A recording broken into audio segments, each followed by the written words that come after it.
Ahoy, I'm the comic book hunter, also known as just Hunter. I'm Comic Boy. I'm Tyler. Oh, shit. I'm I was like, who's going first? Yeah, we didn't coordinate that. Hi, Harper. I'm hi. Comic Rebirth, also known as just Harper. And welcome to Uh, Hero Story episode. Oh my god, why? 116, is it? 116. I thought it was 115. No, 115 was last you week. sent it to us and said that it's What? 116. I know 115 was last week because JD said 115, and 115 is a thing from like Call of Duty Zombies, and I went, oh shit. And then Oh, okay. Thank you. that was the Episode extent. 116. Welcome. Hero Story is a podcast all about DC and Marvel Comics, where we usually start off the episode by talking about the news of the week, ranging from live action news to gaming news to comic news. After that, we go over the comics of the week. This week's comics are The Amazing Spider-Man number 51.LR, Batman number 102, I think, and the final Young Justice issue, which I forget the name of. Oh, Young Justice ended. Yeah, JD's not here right now, as you could tell. Usually my co-host. He is. We usually say missing, but I guess he's not missing this time. I don't know if he wants. Know where he is.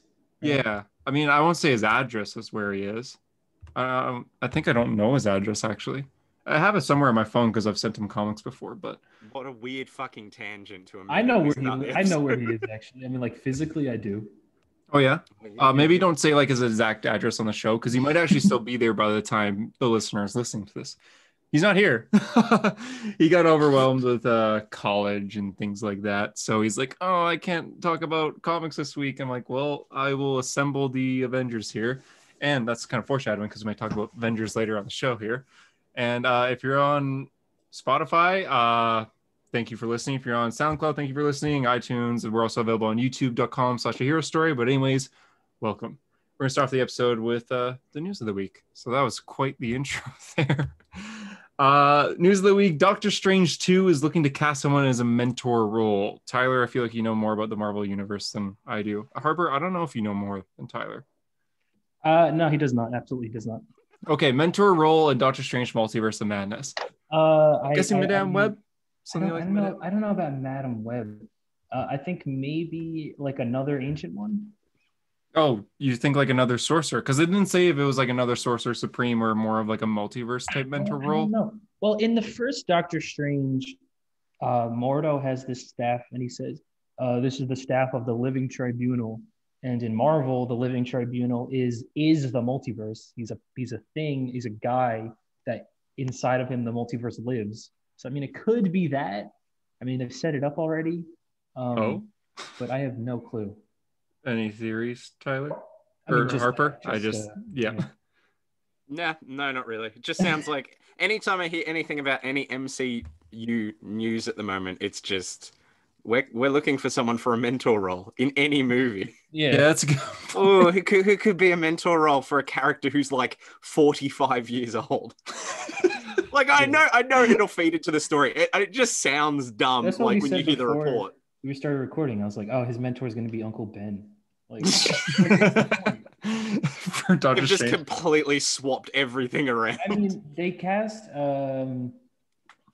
God, I don't want to fuck up her name. It was like Xochitl or whatever. And people think she's going to be America Chavez, and America has powers to go through realities. So, I mean, if they're going to do more multiverse hopping, which obviously we know there are, it's probably going to be like a multiversal mentor. If they want a mentor role for a multiversal movie, they should cast Ben Affleck. And make him Batman again. Make him Batman. Yeah, back as Matt Murdock, back as Daredevil. Yeah. Or make him Moon Knight, because Moon Knight and Batman are the same character. I'm kidding. Oh no, I'm so sorry. I'm so sorry. As soon as you said that last week, I was like, people are not gonna. Okay, let me defend myself here because I got quite a few DMs. Oh really? Wow. Yeah. Moon Knight is not Batman. I'm not comparing him to Batman. I'm not saying he's Marvel's Batman. If anything, if I were to say Marvel's Batman, I would say I shouldn't say anyone actually, because I'll get even more DMs. Yeah. Marvel doesn't have Batman. Wasn't the exact quote? He's like Marvel's Batman. Okay, let me kind of explain that, because I've read Moon Knight too. I'm not some guy that just like Googled who Moon Knight too. I've read a few Moon Knight comics. Moon Knight, I was compared to Batman in the sense that they're both rich. They're both vigilantes. They both go out at night. They both throw like boomerangs shaped as their logo. And That's about it. They both have big capes. They're very similar on a completely superficial basis. Yes. Yeah, like if they were to meet, it can be completely different. I mean, Moon Knight even is crazy. then, I mean, Moon Knight's not always rich. Moon Knight, like, he's rich, like. Well, he lives in like an 30% of the abandoned time. mansion. It's abandoned, and there's like sheets over all it the used to furniture, but it's be. still Mark Spector's property. It used to be that Moon Knight was four different people technically. He had a dissociative identity disorder, and so he was Mark Spector, he was Jake Lockley, and he was Stephen Grant and Moon Knight. 4, not 5. And then Mr. Knight came in too as his. And other then one. Mr. Knight, yeah, but Stephen Grant was like the Bruce Wayne one. So. Mm-hmm. And then Jake Lockley was Travis Bickle from Taxi Driver, just the exact same character. Oh. And then Mark Spector was like the main guy. Yeah. So you kind of understand, right? I'm comparing to the sense of they have similarities. That's like me saying he's like Green Arrow too. They're not at all, but they have similarities. Yes. To the whole rich vigilante that goes out at night and throws like batarang, and then you got Batman throws the batarangs, and then Moon Knight throws like the moon-shaped boomerang. Yeah, I don't know if that has an official name or not. But, I don't think so. But yeah, like they're similar in that case.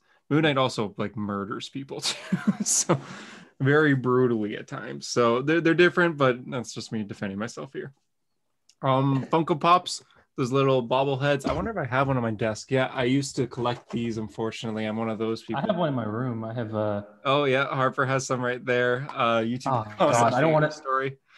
I don't want to say the one. That's kind of like a pop vinyl, but it's fluffy. The one I have in my room is a Rogue. Oh, out of all the characters. Yes. I have a ton of MCU ones. There was a time there was a time where I was like, I'm gonna collect every single like main Avenger in their MCU form in Funko Pops, and then I bought like 6, and I'm like, damn, that's like $100. I'm out, kind of thing. I have all the classic Justice League members over there, so like in their classic looks. So besides that, though, I don't really collect Funko Pops anymore, but they're still going on, and they still are released like every month or something. Recently, there was a leak that came out of Funko Pops releasing in January 2021, and there's a little bit of a WandaVision spoiler in there. So if you don't want to hear it, check the timestamps in the description below that I just realized I have to do and I haven't been writing down because JD's not here. Check the timestamps in the description below, and you'll see when to avoid the spoiler conversation for WandaVision. But one of the characters that they're releasing a Funko Pop for is Quicksilver. That is going to be MCU Quicksilver. Oh, Aaron Taylor Johnson. Yeah. Really? Yeah. Is it like his Age of Ultron outfit, or is it a new Quicksilver? Not shown. They didn't show. Yeah, we haven't. It was a list of all the ones releasing, and interesting. One of them was under there's like WandaVision category. And there was like Captain. Yeah, no, I saw the Scarlet Witch one, like in her Halloween costume. I want that so fucking. That thing looks amazing. It's just comic book Scarlet Witch. Yeah, but within the WandaVision category, Quicksilver was one of the characters. Damn, okay, that's interesting. Don't think he's going to be back alive. I think it's going to be more of a dream sequence of anything, or Wanda's just doing some. They could do anything with WandaVision. I mean, she could bring him back to life. Just bring him back to life. Straight up, yeah. So I bet that'll be like a first episode like reveal. Like she'll open the door and Peter is going to be there, and everyone's going to be like, "What?" And it's going to be like Baby Yoda. Oh, they're gonna Mandalorian it. Yeah, I can see that could get people hooked because it's this character we haven't seen in 5 years. So wasn't there room? Is his name Evan Peters, the dude who's in X-Men? Wasn't there rumors that he was going to be in it as well? He is going to be in it. He will be in it. Yeah. Oh, but we don't know if he's playing Quicksilver. Oh, okay, that's where I think he probably will be though. It's a role that they didn't want to say who he's playing, but he is on the casting list. He was on set and all that. So we don't know if he's playing Quicksilver or not, but I could totally see it happening. Yeah. I kind of want it to happen too. That would be cool. Yeah, because I thought he was a better Quicksilver than Age of Ultron's. Oh, by like a mile. Mm-hmm. Not to say Age of Ultron's was bad, but I kind of liked it. Mm-hmm. So, that we might even get that Quicksilver instead for the Funko Pop because we haven't seen what it looks like. It just says Quicksilver. And then it's going to have like because the boxes have what they're from and it says WandaVision. So I was going to make a dumb reference because Quicksilver is a clothing brand in Australia. And then I was just like, is it actually? Yeah. I was like, it's spelled like Quik and then silver because I've I never don't think heard they of can use that. Quick. Yeah, and I was gonna make the joke, and then I'm like, as if anyone's gonna know what Quicksilver is. I was thinking of making a similar joke. I'm not gonna I was like, what can I say that's They Quicksilver? made a similar joke in The Return of Barry Allen. I think it was The Return of Barry Allen, where you know how Max Mercury was it Max Mercury that was Quicksilver, or was it Johnny Chambers? One of them was Quicksilver. Okay. And then they were like, it was him and Linda talking about names, and she was like Quicksilver, and he's like very taken because it's taken in DC and Marvel. I thought that was a fun reference. Oh. Also, can we pause really quick? Like recording? Yeah. No. Okay. Well, don't worry then. Why? Do you have to go or something? No, I just gotta keep getting a phone call, and I don't know take the who phone it call. is. Take the phone call. It's okay. We'll listen. It's fine. I don't want to miss out on important WandaVision pop vinyl news. No, we'll listen to it. Don't even mute yourself. Just no, you can take it. It's all good. We'll just talk about that. Will work. I'm gonna half and half it. Okay, we are gonna talk about Falcon the Winter Soldier. So, this was you, Tyler, that told me before. Yeah, no, I saw there's mini mates. Like, you know, those little tiny, I don't even know how to really describe them, but we're gonna. I can't really talk right now. I'm sorry. He did actually mute his mic. Oh God, we could have. Okay, no, we're gonna keep going. What's he even talking about? I just heard I can't really talk right now. That was the most non-important phone call I've ever had in my life, and I completely disrupted the podcast for it. We kind of heard you. It was my girlfriend's sister just calling me, I think just on a whim, probably because she's bored. Okay. Yep, that's all it was. I thought it was going to be important news. Nothing. We got to hear like, I can't really talk right now. Yeah, I was like, oh, get out, mate. I can't really talk right now. Yeah, I'm in Australia, mate.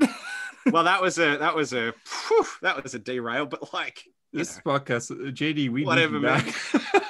Anyway, well, look, there's form and order when you guys host it, but then I rock up. It's never on rails when the two of us are here. Yeah, it's okay. It's entertaining enough. Falcon the Winter Soldiers. Yes. When you guys talked to me before recording about something happening with this, what's up? There are mini mates that were released, which are like these little figures of all the characters. You get Zemo, you get Bucky, but there's one of the Falcon and U.S. Agent, and the Falcon says Falcon, but U.S. Agent says Captain America, which people found very interesting. That it was always a rumor, but they're fully going on with that. John Walker is going to be like the Captain America for the U.S. government. Yeah, I like that. They're going to advertise him as Cap, but Sam's like, but I earned the shield. Oh my God, oh my God, they're so going to do this. Yeah. And you know what? Quote me on. I might even put money on this. There is going to be a point where it's Bucky and Sam and they're fighting John Walker, and he's going to be like, I'm Captain America. And they're going to go, no, we are Captain America. No, they're not going to. And they're going to punch him at the same time, and he's going to explode into red, white, and blue. Watch it happen. Okay, putting money on that, you said.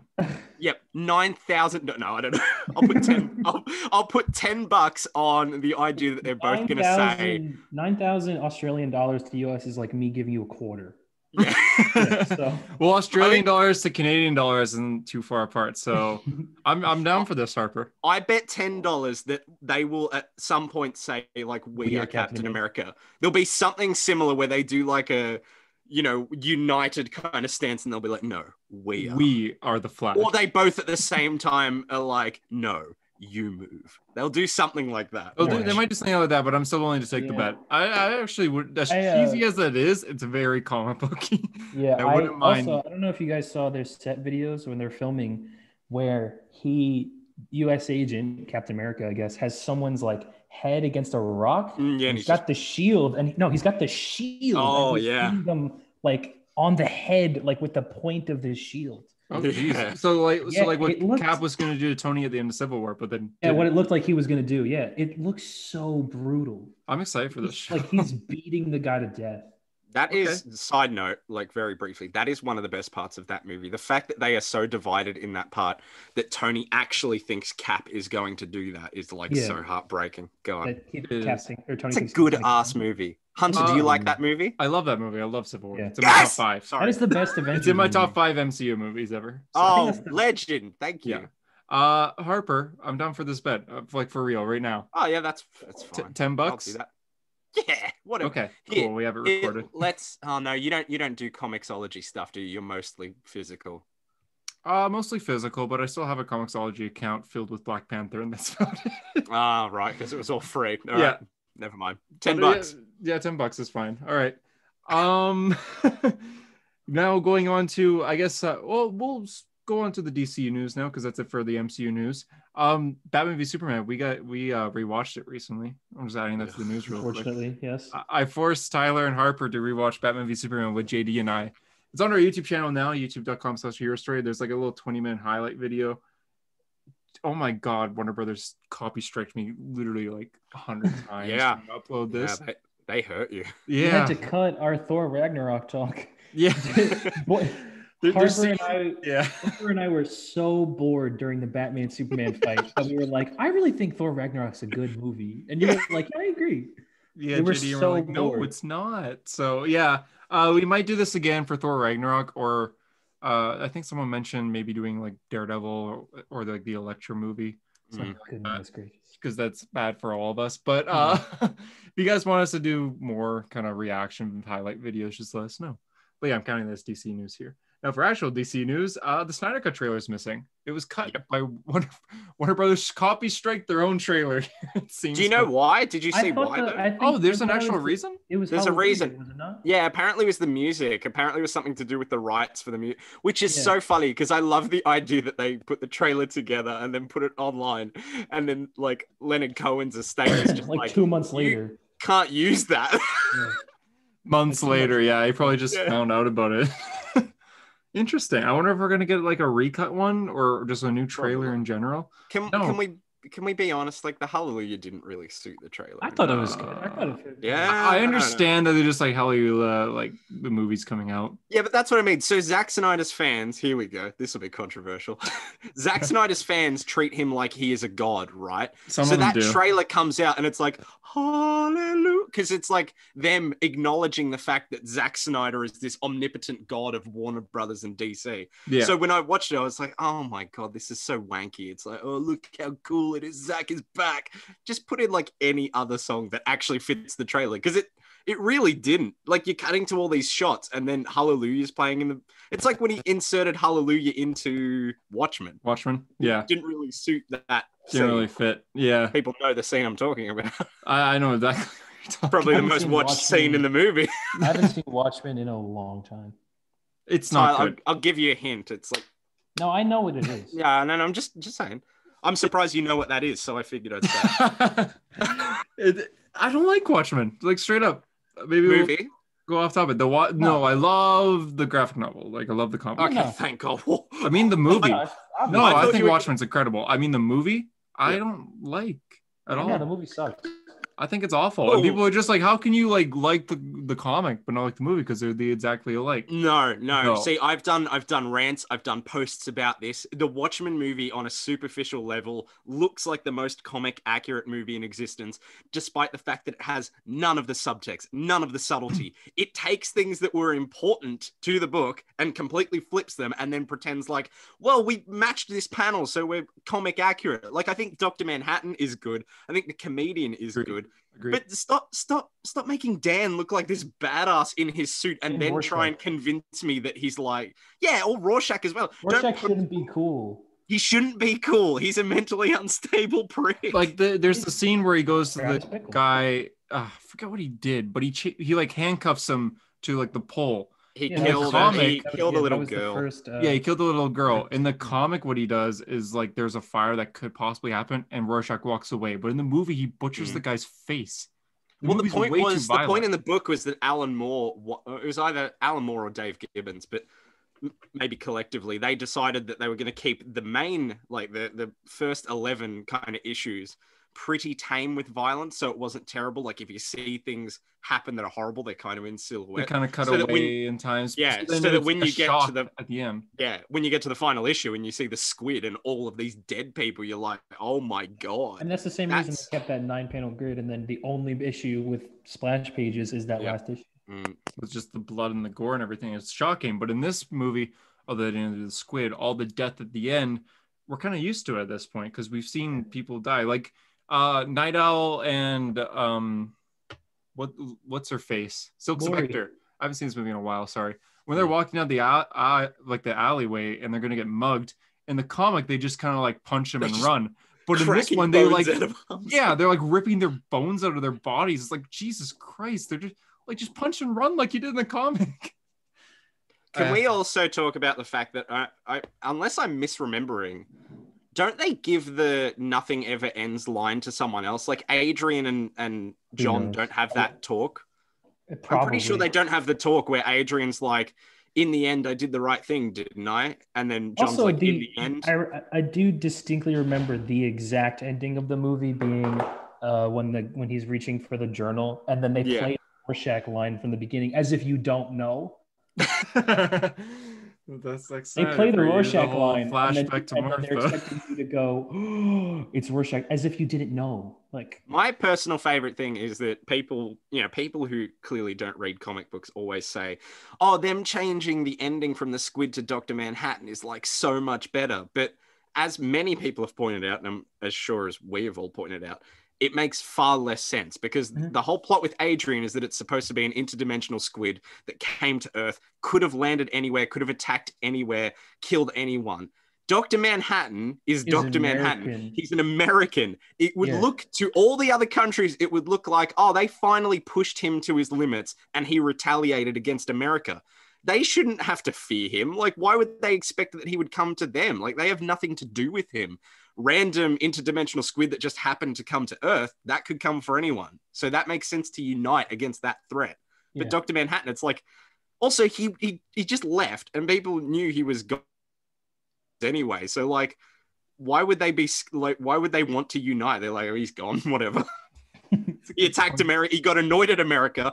He blew up some of New York and then he left. Like, why would the world unite over that? Man, we're gonna get some messages anyway. Stupid move. It's funny how we just started talking about Watchmen. Out of all things, from the Zack Snyder trailer being missing. But no, JD is probably grinding his teeth right now. He loves the Watchmen movie.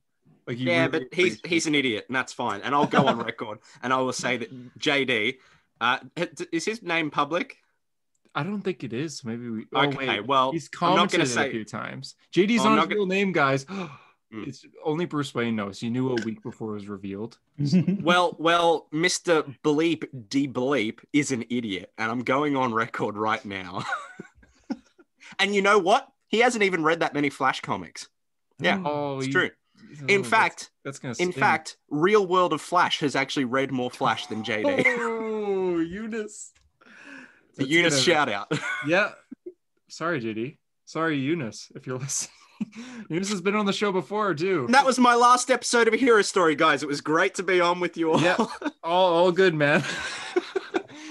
So sorry, JD. I'm trying to handle this episode, but you're usually the guy that runs for the most part it.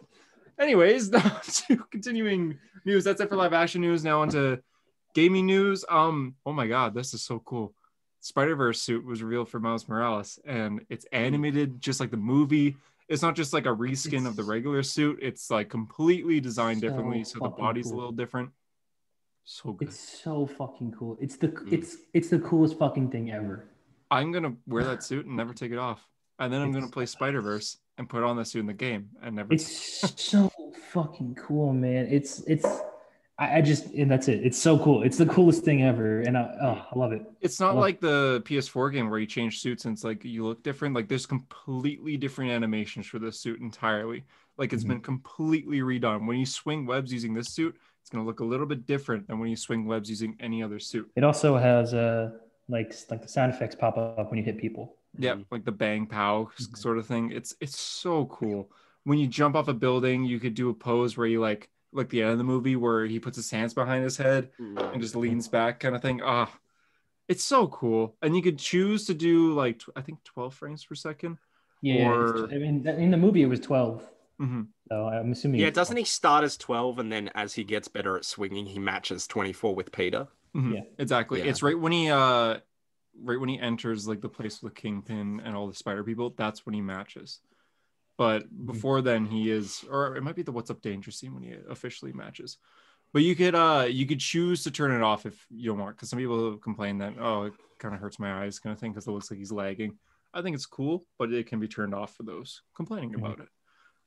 It's so cool. It's a pre-order bonus, so you need to pre-order to get it right away. That being said, it will be unlocked in the game. You can unlock it in the game. We don't know how you unlock it, but it's gonna be like the PS4 game. Like the PS4 game had Iron Spider pre-order bonus and whatnot, and if you like, you can still just unlock it in game. Just pre-ordering it gives you immediately. Yeah, you get it like. That's fine. I thought it was like an exclusive, like a pre-order exclusive. I was like, they can't. No, so they surely can't reveal that and then be like, by the way, it's only for pre-orders. If you pre-order the game, you get the suit and you get one other suit as well. I can't remember what it is. It was revealed a while ago. So yeah, the white suit. But yeah, you can still unlock it in game if you didn't pre-order, or if you plan on getting it later on the line, it's still available. There was a leak that happened recently. A French Twitch streamer, I believe, got the game early. Is doing a review copy, was doing a review, was streaming it for a bit, just free roaming, accidentally pressed pause to change suits, and she had every suit unlocked except for 2. So we saw practically every suit here. What's up danger suit? Not there. Well, I mean, it could be one of the 2 that she did. Could be one of the 2, yes. But it could also come in the future. I mean, the Raimi suit. That's what. Oh god, people are going to complain again about. Like, oh my god, I was honestly hoping that the Raimi suit wasn't added to the PS4 game because people were being such pussies about it.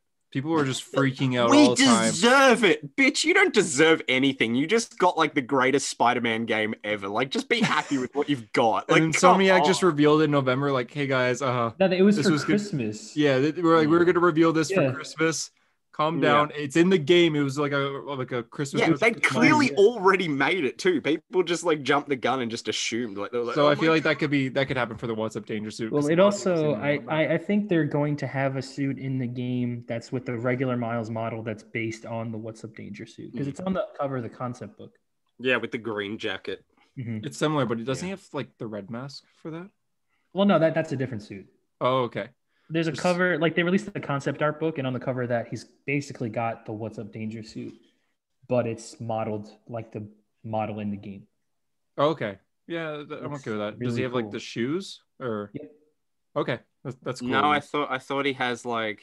No, he has Adidas in the other one, but he's got Nike on the one in the. Oh, does he really? Well, it's not Nike, but yeah, it is. It's probably just like a backwards check mark. It's a generic brand. Yeah, because they're getting the rights or something. A cross instead of a tick. I saw some of the suits. There's one suit they revealed. It's called the Gifted suit, and it's basically a Peter suit. It's red and it's got blue on the arms. That's the costume he had when he first went out as Spider-Man. Like he had Genki gave him a Halloween costume to go out, and it was a Halloween costume that he got, and that looks like it's in the game now too, which looks really cool. Any other suits that you recognize? Not particularly. There was a cell shaded one, so like Miles from the comics. Oh, awesome! Yeah, Peter had that on Spider-Man PS4. But that's the thing is Miles has the one costume, so it's not. Yeah. Yeah, in the comics he hasn't changed much. I mean, now he's got one. He's got like his demon suit right now in the Amazing Spider-Man. You can kind of see it on the cover of this week's issue. So he has that, but I mean, like he's been Carnage. He's had a Carnage suit before. Like he's had all this stuff, but as far as his costumes go, he's only ever had the one black and red suit. For the most part, yeah. There's a few different ones, maybe in like flashbacks or flash forwards, but yeah, it's not like Peter. Like Miles has only been around really for 9 years. That's about it, almost 10. So he's not like Peter where he's been around 40 plus years. 60 now. Yeah, good point. He will probably get a lot of original suits. I know a lot of them are just like Miles' suit, but with clothing over top, which I like. A lot of people see. Yeah, like the other pre-order bonus is drawn by Javier Gran, who's doing the Miles run right now, and it's the white suit. It's an original costume, so I think they're gonna go a lot of original suits, yeah, which is gonna be cool. And yeah, I'm sure some of those will transfer into the comics eventually. Yeah, exactly, and I'm sure the game might even have original suits that he has to wear, kind of like. I guess, I mean, it's been out for a while. Slight spoilers for Spider-Man PS4 at the end when he makes his own kind of. I mean, the Spider-Man PS4 suit is an original suit. Yeah, it is, and even the one at the end, the like armored suit, which I wasn't a fan of. He makes that at the end. Suit. Yeah, same as Avengers game when they all get armored suits, and at the end. Dude, the funniest thing about that is obviously because Avengers is so buggy. I remember when I played it, which was pretty early when it came out, when they're like, oh, we're going to need to get some new suits, babe. I forget what the line was, but you know when they're supposed to walk out into the Quinjet area with the new suits? Yeah. Mine didn't load that. They just had their regular suits. And then when the mission loaded, they had their new suits. And I was like, felt like there should have been a moment where we see the new suits. And then I looked it up online and it was like that. And I was like, well, there you go. Can you imagine playing Spider-Man PS4? He's building that like final suit and then he just comes out in the regular PS4 suit. You'd be like, okay, fair enough. I mean, if you play on New Game Plus, you kind of get that because you wear whatever suit you were wearing previously. So. Oh, okay. Yeah, that makes sense. Depends on At least that. That's not a glitch.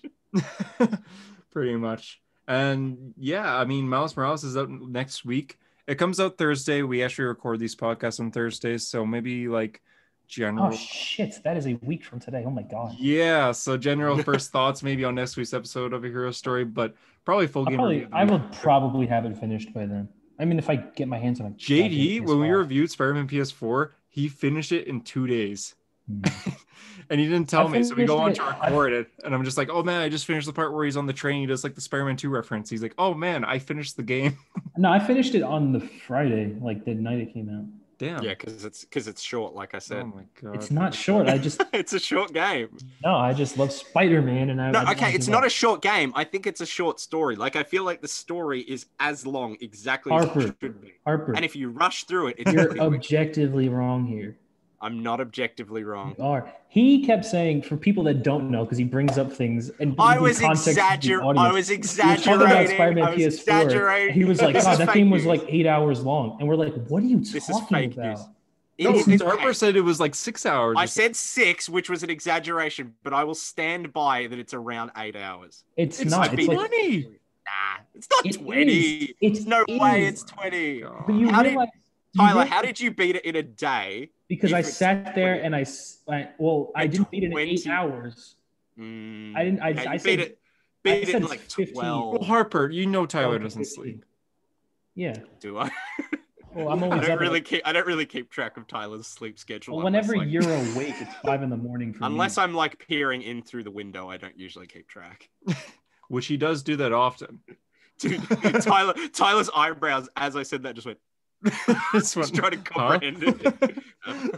He does do that often, but yeah, it's like around 20 hours. Harper, you gotta replay this game. I probably will get the remastered and replay it on there and cry over Spider-Man's new face, but exceed in joy when I see that they added puddles. And the Amazing Spider-Man suit. Yeah, they give it add a day-night cycle because that's what annoyed me about the PS4 one was that you had to go and manually select the day. Very specific. I like when it's because I really like. I've said this to you before in the chat. I like when open worlds feel just real, like you can just do anything and walk anywhere and just feel like you're in it. So I really like day-night cycles because it feels like there's an actual progression of time. Oh, like Minecraft. Like Minecraft, the greatest game in history, Minecraft. That's what I was going for. Almost ripped my headphones out of pure disgust. No, but I just thought it was so annoying that how I'd have to like. I actually do like Minecraft, I'll be honest. But anyway, I hated that you'd have to like swing to a building and then enter one of Harry's little lab things and then select the thing and then get a cutscene where like a shot of the city fades from like day to night or night to day. Do you know what I'm talking about? Yeah, I didn't. Yeah, it was like one of those little things. I'm like, why is this like? I think it was for the story, but I think after you finish the story, it probably should just be a cycle. I feel like in this game they'll stick with what they were doing before, and you could choose sunset. But that's the least of my problems, considering they completely redesigned the lead character and no one else. I mean, they redesigned Miles in this game, but that's because he aged up. No, but he's not a completely different face. He's just like it's the same model, but it is the same face, just trimmed up, and he looks older.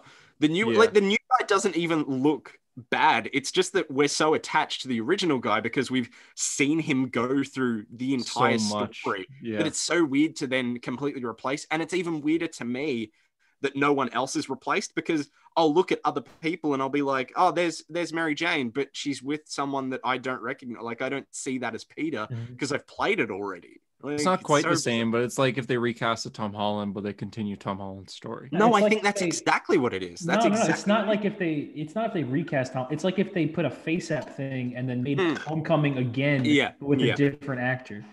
Yeah, Yeah. and he's God, that'd be weird. Yeah, it's just yeah, I that's feel the like, thing. I feel bad for the guy because the guy got so much hate, but it's like he's getting the role of his life. It's not his fault, but it's just Insomniac's weird excuse because we need next gen graphics, but it makes no sense to me. Yeah. Oh God. Yeah. I'm not a fan of the face at all. That's it for gaming news. For comic news, I'm making a comic book with JD, and it's called The Price Hero Pays. Drew Dennis Designs is our other guy on the job. He's the color/letter. We have an Indiegogo page. If you go there and look up The Price Hero Pays or a Hero Story, you'll find us, or click the link in my bio or JD's bio or a Hero Story's Instagram bio. Our Indiegogo is at 92%. There's roughly 2.5 weeks left. And yeah, it's going to be pretty good. It's a superhero comic about a superhero from the past who's gone missing for quite some time. He has some radioactive powers. He has super strength, and there's a lot of Kirby Crackle inspired things in there. He wears a cool green and white costume, and it also is about a story in the present time about a father and his son who has a very severe sickness, and his father's stress over it, and him looking to the past at this old hero being like, man, this hero inspired people, and we called him Aspire because of that. I'm trying to explain this comic without spoiling anything too, but yeah, it's gonna be 3 issues. They all come out at the same time in one trade paperback. It is a physical issue, or if you want, you get digital, depending on what you choose on The Price Hero Pays. But yeah, you have 2 more weeks to pre-order, roughly. And every donation counts. Thank you. That was my pitch. I just had the dumbest thought because I was thinking about the title. Like, as you were talking, I was just thinking about The Price a Hero Pays. Mhm. And then for some reason I thought, what if they just committed and they called it The Price a Hero Story? Doesn't even make Well, sense. the fun fact, a little behind the scenes here, when we were first making this comic, so we started this comic in June. It should be ready by January.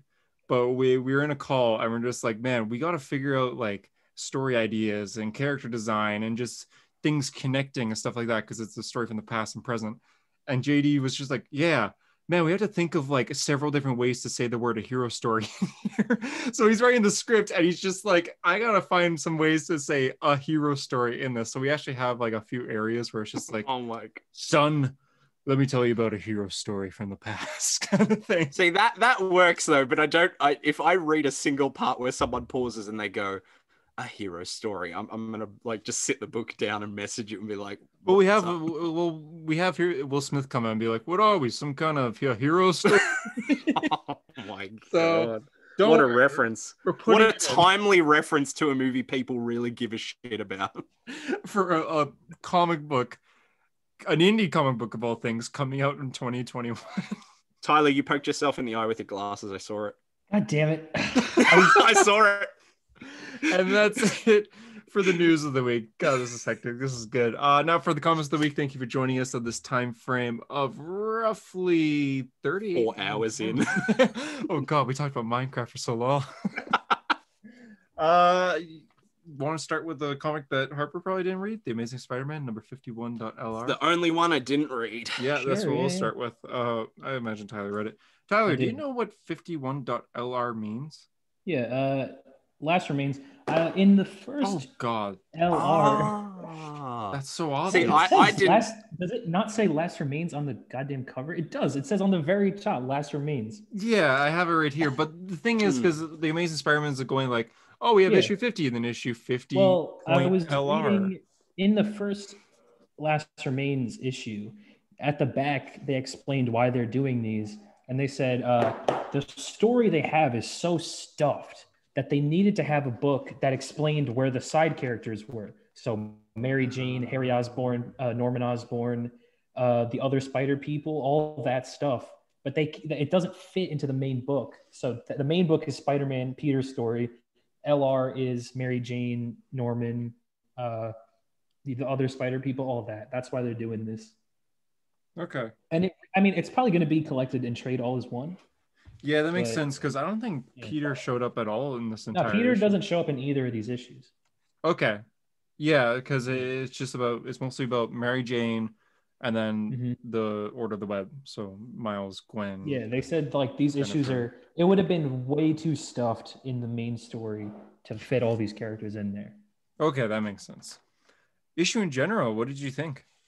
Oh, it was good until I turned to the last fucking page. Okay, we'll get to that in a second. We'll talk about the good first. Mhm. Storyline is very much Doctor Strange confronting Black Cat because Black Cat stole his thing, Oh, and it's so cool. The page, like I don't know if you could see it very well. Yeah, probably not. But this page. that page, it looks so cool. It's It's just I took for those Doctor listening on Strange and Black Cat. SoundCloud, Spotify, and iTunes, things like that. It's basically Doctor Strange going to an apartment building of Black Cat and just looking through the window, like floating It up and looks looking through the window. so cool. It's two characters that I would never assume together, but that's like a great fucking matchup. It looks awesome. Yeah. Black And Cat basically stole what did he the steal? hand of Ashanti. Tyler, you can explain The this. hand of Ashanti. Yeah, the hand of Ashanti. So that the reference they made in the last Spider-Man issue, where they said this is from the classic Amazing Spider-Man issue 42 by JMS and John Romita Jr. Basically, what happened in that issue was Peter needed to fight this villain named Shade, so he went to Doctor Strange and they gave him the hand of Ashanti, and so Peter goes into the astral plane and he fights Shade, but it's a classic Spider-Man story, so something needs to go wrong. So Peter, being in the astral plane, can't say hi to Mary Jane when she's at the airport, or bye to Mary Jane when she's at the airport, and that kind of room that breaks up their relationship because they weren't talking at that time period. So it looks like he's not putting in the effort. And Oh, then but so it's a very good Spider-Man issue. but he's Spider-Man. Does she not Well, understand that he she could knows be? that, but it's the same. But it's like it's. I mean, I'm sure it would get frustrating over time if he just doesn't show up. Okay, yeah, fair enough. But then he puts in the effort. It's What does the everybody hand listen. do? It brings you into the astral plane. Okay. But for everyone listening who hasn't read it, read John Romita Jr. and J. Michael Straczynski's Spider-Man run. It's the best Spider-Man run.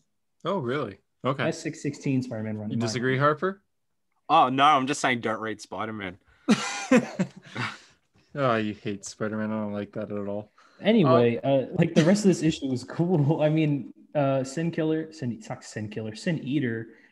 I'm not a huge fan of how he's back, but I think it's interesting. Like they're doing interesting things with him. I think his plot's pretty cool. Like in this Yeah. case, he cleansed Norman Osborn of his sins. Norman Osborn he knows what he did in the past, but he's not like, oh man, I didn't do that. I'm a hero now. Well, not a hero, but like I understand what I did. Yeah.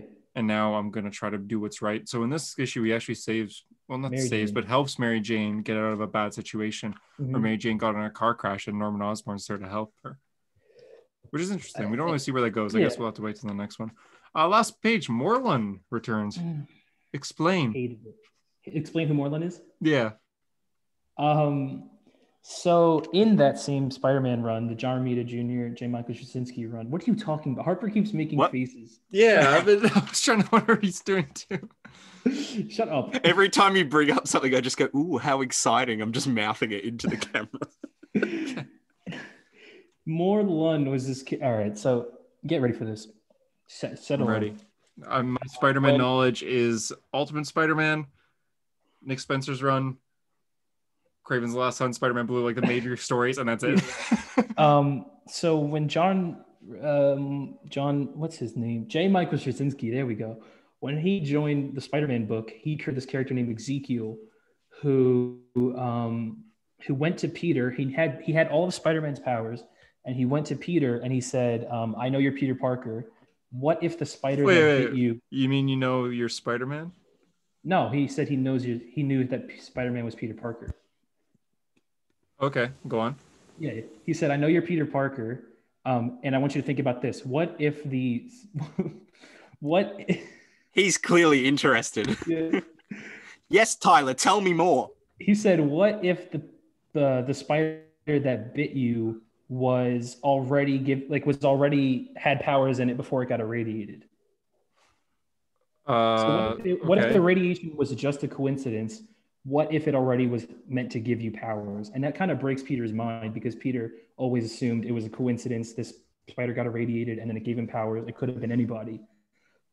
But this guy's saying it was meant for Peter, like it's your destiny. Like the Amazing Spider-Man 2. It is kind of like, well, I mean, kind of, but, and then so Peter kind of thinks about that, and then it turns out that Morlun is the character who feeds on these spider totem people. So Peter is the totem for the 616 spider god, right? Okay. And Morlun is the person that is meant to kill all those spider people. Okay. And at first, they left it ambiguous as to whether that was really the way it was or not, because they beat up Morlun, and then Peter goes, I don't know if I believe in all that shit. But then later on, they reveal, no, that's exactly what it is. It's all mystical. He was destined to be Spider-Man. And in Spider-Verse, you get all the spider people coming against the family of Morluns. Oh, I read that. Duh. Yeah, because they're going across the universe, killing all the spider people. That was like 2 years ago or something like that. 3 years ago. 6 years ago? What? 6 years ago? I read this in single issue. Was that actually 6 years ago? It was like 2014, yeah. Oh, wow. Okay. But well, anyway, I have all those issues. Morlun fucking sucks. And he's a terrible villain. He's kind of like a vampire, right? He's an energy vampire. He sucks. I hate him. And I can't believe they're bringing him back. Like, oh my goodness. I can't believe that story was 4 years ago. Yeah. 6 years ago. 6 years ago. That story, I swear that story just came out. Because I read that like week to week as they were coming out. Weird. Yeah, I completely forgot about it. So kind of forgettable. Anyway, that's who Morlun is in a very long explanation. Okay, so I have read stories with Morlun. Huh. Yeah, that was fascinating. He sucks. Shut up, Harper. Would you rate the issue in general? Like a 6. I would probably give it around a 7 or a 7.5. I give it like 7.5. I enjoyed it. The cool. the art's really cool. The Order of the Web being evil. I mean, I understand they're kind of like demon zombies here. I'm also not really convinced by the Order of the Web. I don't think it's that cool of a concept, but some characters, it's like, oh, hey, it's cool that Miles, Gwen, and Peter team up. But some characters like Madame Web and Spider-Woman, it's kind of like they don't team up that often. I understand because like, oh, you have Spider-Man. Hey, wait a second. I mean, they kind of team up often. Spider-Woman in this panel here on one of these pages using webs, she doesn't do that. That is true. She does not do webs. She does not do webs. She glides. Wow. Okay, never mind. This issue is 1 out of 10 because of that. Wait, is that an actual mistake, or is there something explaining? That must be a mistake. No, she doesn't do webs. Because that's the only page as far as I could tell that she's doing webs. But yeah, Spider-Woman, she doesn't have web shooters, and it's not organic like Silk.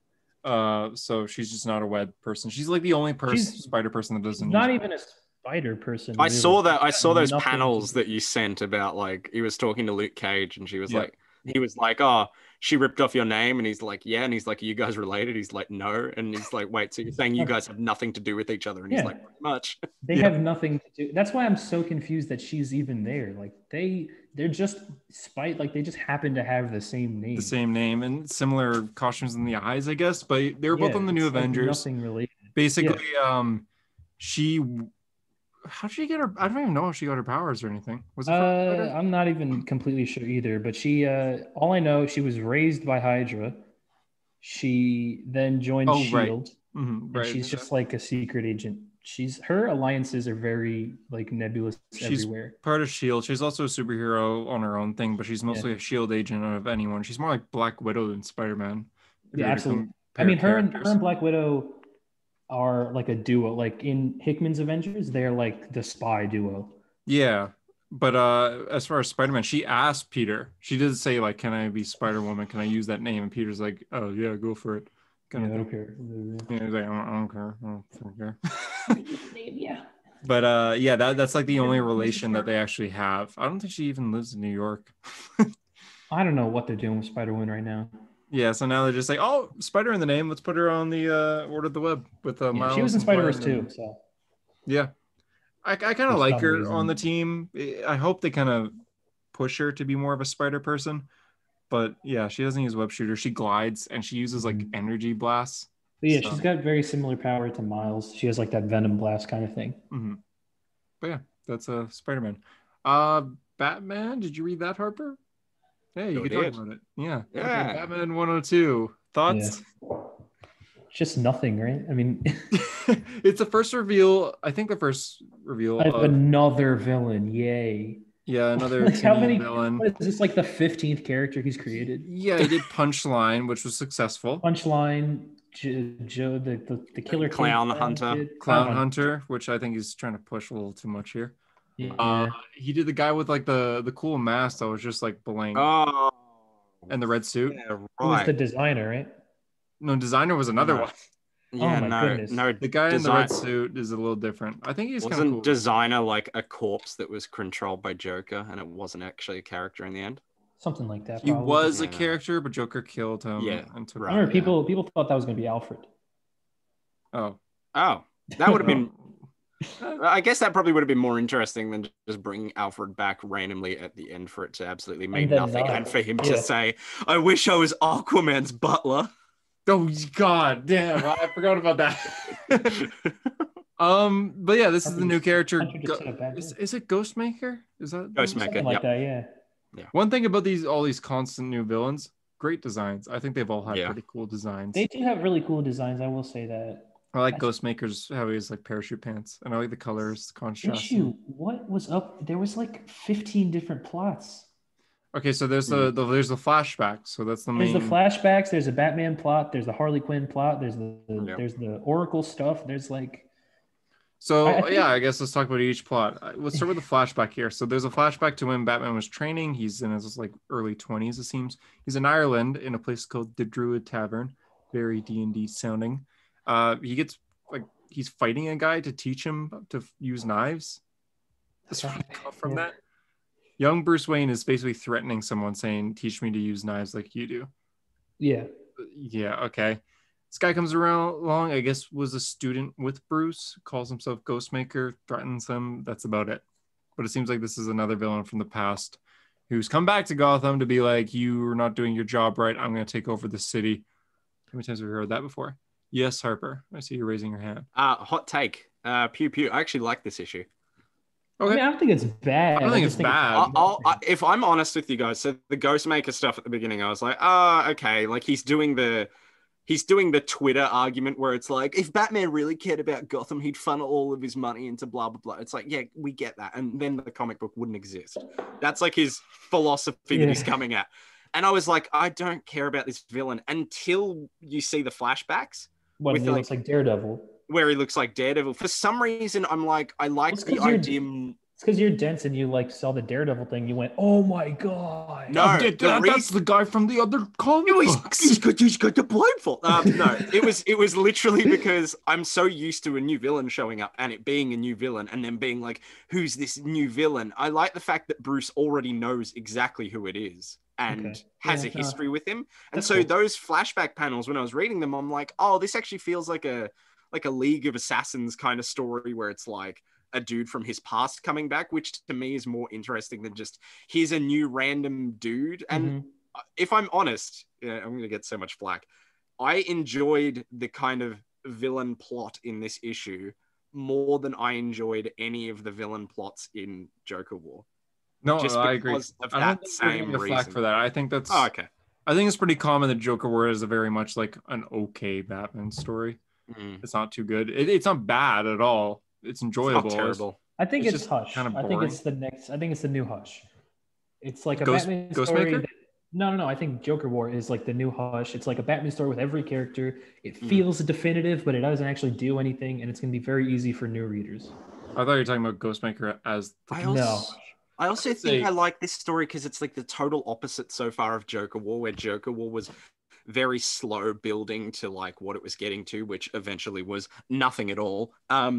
This is just kind of jumping straight into it. And I think that's more interesting to explore their dynamic together instead of having them apart and then slowly come together. Like we've had that so much already that I kind of like. I think it's interesting that he seems to be turning this into a bigger, like, it's not a Bat Family book, but there's more than just Batman here. You get your Harley subplots, which is surprising to me. Seems like she's going to be a bigger part of this. I'm so happy about that. It seems interesting to me that these aren't just Batman books anymore. And Jorge Jimenez, the artist that did Joker War, who's also doing the arc after this Ghostmaker one, has been teasing a lot of Damian Wayne. So Cool. we're gonna get some Robin. I mean, because that makes sense. Yeah. Are we gonna get Robin? Because isn't he not Robin anymore? Whoever Don't he is, most people think he's gonna be Red X? Yeah, it seems like he is, but he's been teasing Damian, so a good chance that Damian in general will be coming to the Bat book. So that's good. I hate how Batman always just focuses on just Batman. Give him a Robin. Even if it's Tim, that'd be cool. If it was just him and Tim working together. I agree. No one else. But yeah, Ghostmaker, I hope he sticks around, honestly. I hope he's like Punchline where he's popular enough and that people like him and he ends up being used more, because I feel like Punchline will show up again in other books. Oh yeah, like in the future. Punchline is definitely. I'm not completely convinced by Ghostmaker yet, but I mean, if they can manage to make him, it's just one issue. Yeah. But yeah, I like him so far. I like him a lot. I think his design's cool. I kind of like how he has history, like you're saying, Harper. Yeah. It's just will be executed well. He kind of reminds me of Red Hood when Red Hood first came back to life. I just hope they stick with that. That's what I like more. Like if the Red Hood reveal was just that he's a random dude that we like is new to Bruce as a character, and Bruce is like, I don't even know who you are, that wouldn't mean anything. But if you are reading it, even if you've never read like Death in the Family or have any knowledge of Jason Todd, I feel like you can read Under the Hood, and when that reveal happens, you go, oh shit, it's someone he knows. It's a former Robin, and that means something. And even if it doesn't mean something to you directly, it means something to Bruce, and that's more interesting to read because you're like, oh, here we go.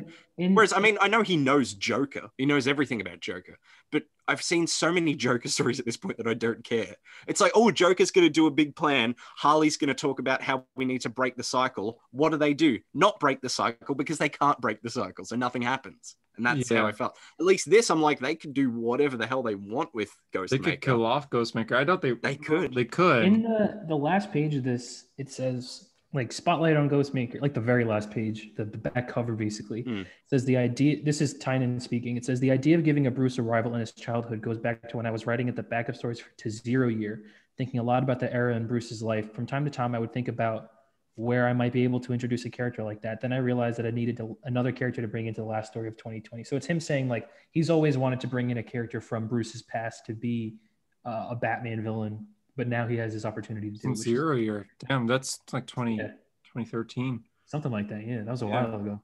Yeah, that's cool that you kind of had this idea for a character. And even going back to, this isn't like Bruce's childhood, like Hush or Harvey Dent. This isn't Bruce when he first was Batman. This is when he was trained to be Batman. And when we think of characters for that, we think of Ra's al Ghul, and that's about it. Natalia. So, and Talia, I guess. But I don't think Talia was very much involved when Bruce. Yeah, probably not. Like Ducard or whatever the Liam Neeson character was. Yeah. So this is like one of those. It's not. It doesn't seem like he's a character that's training Bruce. It seems like he's a character that's being trained with Bruce. That's interesting. And like you were saying, Harper, with the whole taking off the mask. Oh my gosh, Jason Todd. I think Bruce knows who this is.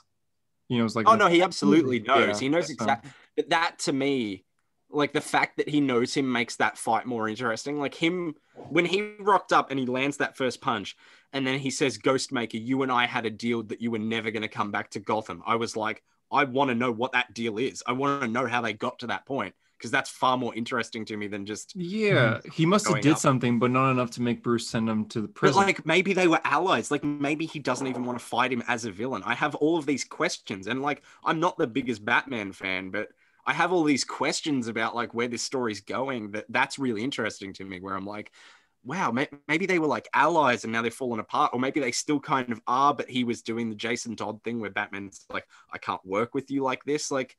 I don't know. That's really interesting to me. Yeah. Just talking about this makes me like this issue way more. I'm twisting your mind. Yeah. Because when I read it, I was like, that was good. Next issue kind of thing. But now I'm like, damn, that actually was. I just think there's a lot of potential for that character to be more than just a generic guy who shows up and people are like, forget about him. I feel like he's going to play. Do you remember at the start of Scott Snyder's New 52 run? Well, it wasn't like the start, but when he was well into the Court of Owls stuff, he revealed that the main Talon was like Bruce's possible brother. It's never been confirmed if it was his brother. But then that character disappears like 2 issues after that, because that second volume is so short that it's like, I'm your brother. And then it's like, it never really dealt with ever again. I feel like this character has the potential to be that role where it's someone who can impact Bruce on a personal level, but like in the long run, instead of being like, oh my God, secret brother. Oh, that's it. It'd be like, oh my God, you were my, we used to be like this and now we're apart and now we're enemies. I don't know. I just like we that were kind of friends idea. in our early 20s and now Yeah. Well, see, in this okay. point, Batman's in his 40s. So. I'm going to compare this to something that not a lot of people have probably read, but in the New 52 Justice League Dark, when they fill in Constantine and Zatanna's backstory, Constantine comes to America for the first time and he meets Zatanna. And at the time, Zatanna's dating this guy. I don't even remember his name, to be honest. Even though I read that series not that long ago, don't remember his name. But then they like start getting really close and he starts going mad with power, wanting more and more of this like really dark kind of side of magic. So they slowly, grow together, and that's how their like relationship is born to begin with. And then years later, well, not like years, but years later in the context of the story, and then a bunch of issues later, they bring back that character as a villain. And instead of it just being crazy magic guy who wants to do a bunch of stuff, it's, that's the dude that like John was best friends with, who Zatanna used to date, who like disowned them completely, and they totally screw him over before he returns. And that's far more interesting to me, that it's like a personal angle. Because like we've spoken about this on the podcast before. I hate when like stories are just like it's just punching and just like fighting, and no, like the character interactions mean nothing. Like we'll get to Young Justice, but it's like that, where it's a bunch of characters talking, but you don't care about what they're saying because nothing of it really has any meaning. Whereas I could read like a 30-page issue that's just characters sitting down and talking about their relationships, and it's fascinating. And that's the kind of stuff that I'm hoping we see from this, is the more they develop that backstory, you analyze both of them at the same time. Like, that to me could be really, really interesting. JD and I have talked about that before. Two good examples, like about a year ago, before COVID hit, at least. Two of the best issues that came out in 2019, I want to say, was one of them you're going to say is going to be Reed Richards and Matt Murdock talking about the existence of God. No. But I'll put that on the list. I'll put right away. That's a good example. I was going to say an issue of Jason Aaron's Avengers, which isn't that good, but there's one issue where there's no fighting, no suits or anything. Everyone is just in like the Avengers Tower talking, and they're just talking as more human and everything. They're planning like, what are we going to do to the Avengers? But they're also just like, oh God, like, because it was after the first arc when they fought all the Celestials and they're exhausted. And like Tony Stark is able to build a hot tub in the mansion. They all jump in. I do remember this issue. Yeah, and they all just relax and they talk. It's Tony, Thor, and Cap in the hot tub. Yeah. I remember that. And then She-Hulk comes in, and they just all talk and they just have fun. So that's a great issue. Another example was Scott Snyder did something similar with Justice League when the Hall of Justice was built, and they're just like, all right, let's have everyone in here, not just the Justice League. Let's have the Teen Titans and the Titans, Young Justice. Let's have every superhero in this place. And it's one issue where they just go over all these heroes just interacting and talking. That's a big Bendis thing. Bendis used to do that all the time. Exactly.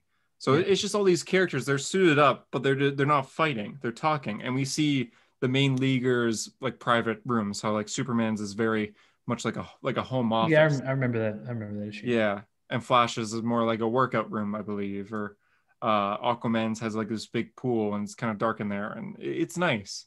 It's a nice issue just seeing these characters interact. So Tyler, you're going to know this. There is an issue of Matt Fraction. No, not the confession. I saw your gear spin and I really thought you were going to say that. Okay, that is a good one. The confession where Tony Stark just it's just a 20-page fucking comic where it's just half of it is Cap after he gets arrested by Tony in Civil War, just yelling at Tony, and the other half is after Cap's dead, Tony speaking on his regrets. And it's just 20 pages of just dialogue. But you don't even see it until the very end. You know Tony is talking this whole time, and you think it's to Steve, and then at the end he goes, "It wasn't worth it," and it's Steve's dead body, and you're just like, even the the Casualties of War tie-in where it's just they meet up at the old mansion and they just talk about like their history and the first time they fought. And Armor Wars, even though you haven't read it, Tyler, and that still shits me. No, but that wasn't the issue I was going to talk about. Do you remember in Matt Fraction's Iron Man, that issue 500.1? It's just Tony at like the AA meeting talking about like his entire history and like his troubles with that. He literally just stands up in front of like the crowd and he's like, "Hi, I'm Tony Stark. I'm an alcoholic." And then he goes through all of his history from the 60s until now, but talking about it in real time and like each of his low points, each of his high points. But it's not, you don't see like a flashback of the story. You'll just see like a sepia tone kind of panel and him dialogue over. And it's just an entire issue of him talking about his part. I think it's an extra long issue. It's not quite like annual length, but it is at least 30 pages. And it's just him talking. And that to me is far more interesting than going back to like a 70s comic where a bunch of people yell at each other with all the exclamation points and thought bubbles that are like a paragraph long. And you're just like, Jesus, we get the point. Anyway, Batman was good. Oh, that was a good little discussion. A recommendation. Yeah, it was. Of just characters just relaxing rather than fighting. And that's the problem with Young Justice. Oh my God. Wait, what do you rate Batman? That's a great segue though. I rate this Batman issue, I was going to say 7, but now 8.5, maybe 9. I'd probably say 8. I really enjoyed it. I'm gonna go 6. It was fine to me. Yeah. Fair enough. Young Justice has some problems. So Bendis. Oh my God. I didn't read it. Okay, well, Harper, did you? Yes. Okay. I read it. I read it. So Brian Michael Bendis, fantastic writer for Marvel in the early 2000s. Not the greatest for DC. He was a good writer for Marvel in like 2015 still. Like he wrote some good books still. I don't want to get on every episode of A Hero Story and rant about Bendis, but fucking hell, like that first page where it's just trying to be so quirky and so smart and so goofy with all like the narration, but I was like, shut the fuck up. Just tell the story. Tell anything other than these stupid interactions. I'm going to bring up. There is literally a page in this issue that is like, my mind was melting by how... I think I know what you're talking about. But Bendis got on Young Justice about 2 years ago. Everyone's excited. Bendis is coming. He's going to write Young Justice. Young Justice is back. Every issue did nothing. They were like, what is this? Issue 19? Issue 20? Something like that? 20. 20. Yeah. 20 issues of nothing. I don't recommend this to anybody. It's literally, so the first 10 issues is fight scenes. Where no characters talk. They're just like, oh, hey, we're back. Hey, gotta go punch this dinosaur. It's stupid because it's in the multiverse, so it doesn't mean anything. It doesn't mean anything. That's the thing. You don't get attached to any of it. I remember when the first issue came out, I hated it. I hated it with all my heart because I remember so distinctly thinking the Young Justice are back and they haven't been together for like 20 fucking years. Why don't I care about this? You know? When the Fantastic Four came back, that was only 3 years, but Dan Slott wrote like these issues where he brought every Fantastic Four member that ever was together, and he brought the core four together, and they were a family once again, and it was huge. But when Young Justice came back, it was just a 2-page spread of fucking Bart yelling, "Young Justice is back." And then he says that every 2 issues or so. He still says that in this issue, I feel like. They just can't stop shutting up about Young Justice is back, but they don't do anything. It's like, yeah, we're back. I'm going to read this page. We're going to, read your page. Tyler, here's this for you, okay? So they rock up at Mount Justice, which is cool to see Mount Justice, but whatever. Yeah. Okay. Starting with Tim Drake. I'm just going to read the whole thing. It doesn't matter who says what. This is it, the official, unofficial headquarters of Young Justice. Official, unofficial? Technically, this is still a Justice League facility, but they used to let us use it, and no one told us to stop using it, so that is totally how the world works. No, Robin's right. We are Young Justice Leaguers as long as we clean up after ourselves. Isn't that right, Bart? In brackets, she asks pointedly to shame her old friend into using his own super speed to clean up after himself for once in his life. Hey, Superboy is the one who always leaves a mess. Excuse me, super messes. I am super offended. And then a character says they have to pee. That was like a Captain Underpants book. Right? Yeah, Ginny Heck says that. Oh my God. And that's like the whole issue too. It's weird because you feel like Tim Drake is like knows everything here because he's like, everyone, this is Mount Justice. We used to work here. Everyone come on in. And it's like, okay, cool, Young Justice, like Mount Justice. And they go in and then they find the android of Red Tornado, like charging. And that's cool. They're just like, oh, look, guys, there's Red Tornado. And then even Tim starts questioning, like, who's Red Tornado again? And they all start asking questions. And they do one joke, which at first I was like, that's kind of funny, but they kept going with it. where Bart Red says, tomato. Red says, this is red tomato. And he says, this is red tornado. And people are like, did he say red tornado or red tomato? And then they're just like, oh, I don't know if it's red tomato or red tomato. Tongue twister. But they go with that joke for like 4 pages. They can't stop saying that joke. It's like, oh my God, I get it. The thing is, the first person who makes it, I think it's Ginny Hanks, is like, did he say red tomato? And then whoever like says to her, is like, he said red tornado, and you know he said red tornado. Like, it's not even a genuine mishearing. She's just like, yeah, you know that he said red tornado, and then they still go with this stupid joke. Non-stop. And then Bart says it, and he's like, you've got me going as well. It's like what aliens would think that human children talk like. Or like young people, like young adults. Which is weird because crazy. Bendis wrote Ultimate Spider-Man and yeah, Peter's young there. He's lost the touch. You can't write young characters anymore. He created Miles Morales. Yep. Yeah. I know. And when Miles first started, he was like 11 or something. He was 13, Yeah, when he was like first revealed. But here, oh my God, here he is writing these characters like they're robots. And then Red Tornado comes to life. And of course, you can't have a Young Justice issue with 17 pages of fighting. So they're fighting. And even then, they're not trying to stop Red Tornado. They're not being like, hey, we belong here. Like Superboy tries. And you'd think he'd be like, well, Red Tornado, it's me. It's Connor Kent, Superboy. But instead he says, well, Tornado, it's me. It's Connor Kent, the greatest Superboy ever. You just had to say that. You had to put the greatest ever. You could just say, it's me, Superboy. You had to say the greatest ever. Dude, it's so difficult. Like, okay, you know when really stupid people go, "Oh, the MCU is all quips." They're like, "Oh, everything they say is quips," because like 2 characters will make a quip, and then they'll be like, "Oh my God, everyone quips." This is like what they think the MCU is, where every fucking character is saying a one-liner to every other dude. Oh, Connor Kent is the messiest one. Oh, I'm not the messiest one. You make super messes. You're making me super annoyed. Who the fuck talks like that? Who? I'm sorry for swearing. JD's dad's listening to this episode just like, what? But seriously, no one fucking talks like that. And it's so obnoxious and annoying. I cannot handle it. And I love Bendis. I love so many of his books with my heart. I know Tyler does as well. But this whole era of his DC books has just been like the most upsetting wet fart I've ever fucking seen in comic book history. You know what's a good book? What? Batman Universe.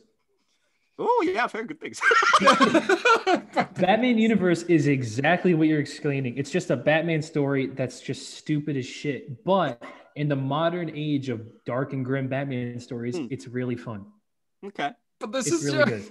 This Injustice should be really fun. Yeah, but it's not. It's not. It's a fucking pain. Nothing happens. Nothing. Tim Drake. So changed John his Stewart. name. Oh my God. Yeah. Drake. Sorry. Anyway, he changed his name to Drake. No. You're... And then he goes back to Robin as if nothing happened because people didn't like Drake, Bendis. So, dude, people thought they were setting it up for this reveal where it turned out that Tim Drake wasn't actually Tim Drake. It was like a Tim Drake from another universe that it was infiltrating the team. Never happened. It's just that he changed his name. God, that would have been so much better. Wouldn't that have been more interesting? So they set up this idea and everyone's like, Drake, that is the dumbest thing ever. And then they reveal that it's not even Tim Drake. And then you go, oh shit, that makes sense. That makes sense why Tim Drake, the smartest Robin, no offense, wouldn't make a decision as stupid as that.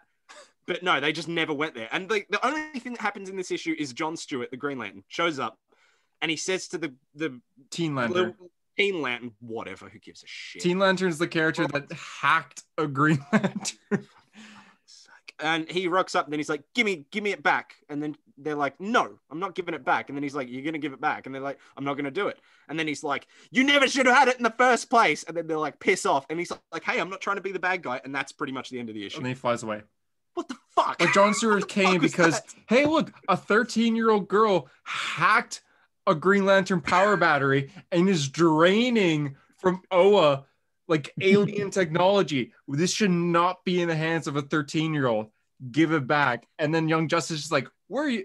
Oh yeah, the scene here. They're just like, we're Young Justice. We're not giving it back. And then right after you turn the page and John Stewart's like, who are you guys again? And then they all stand together and go, we're Young Justice.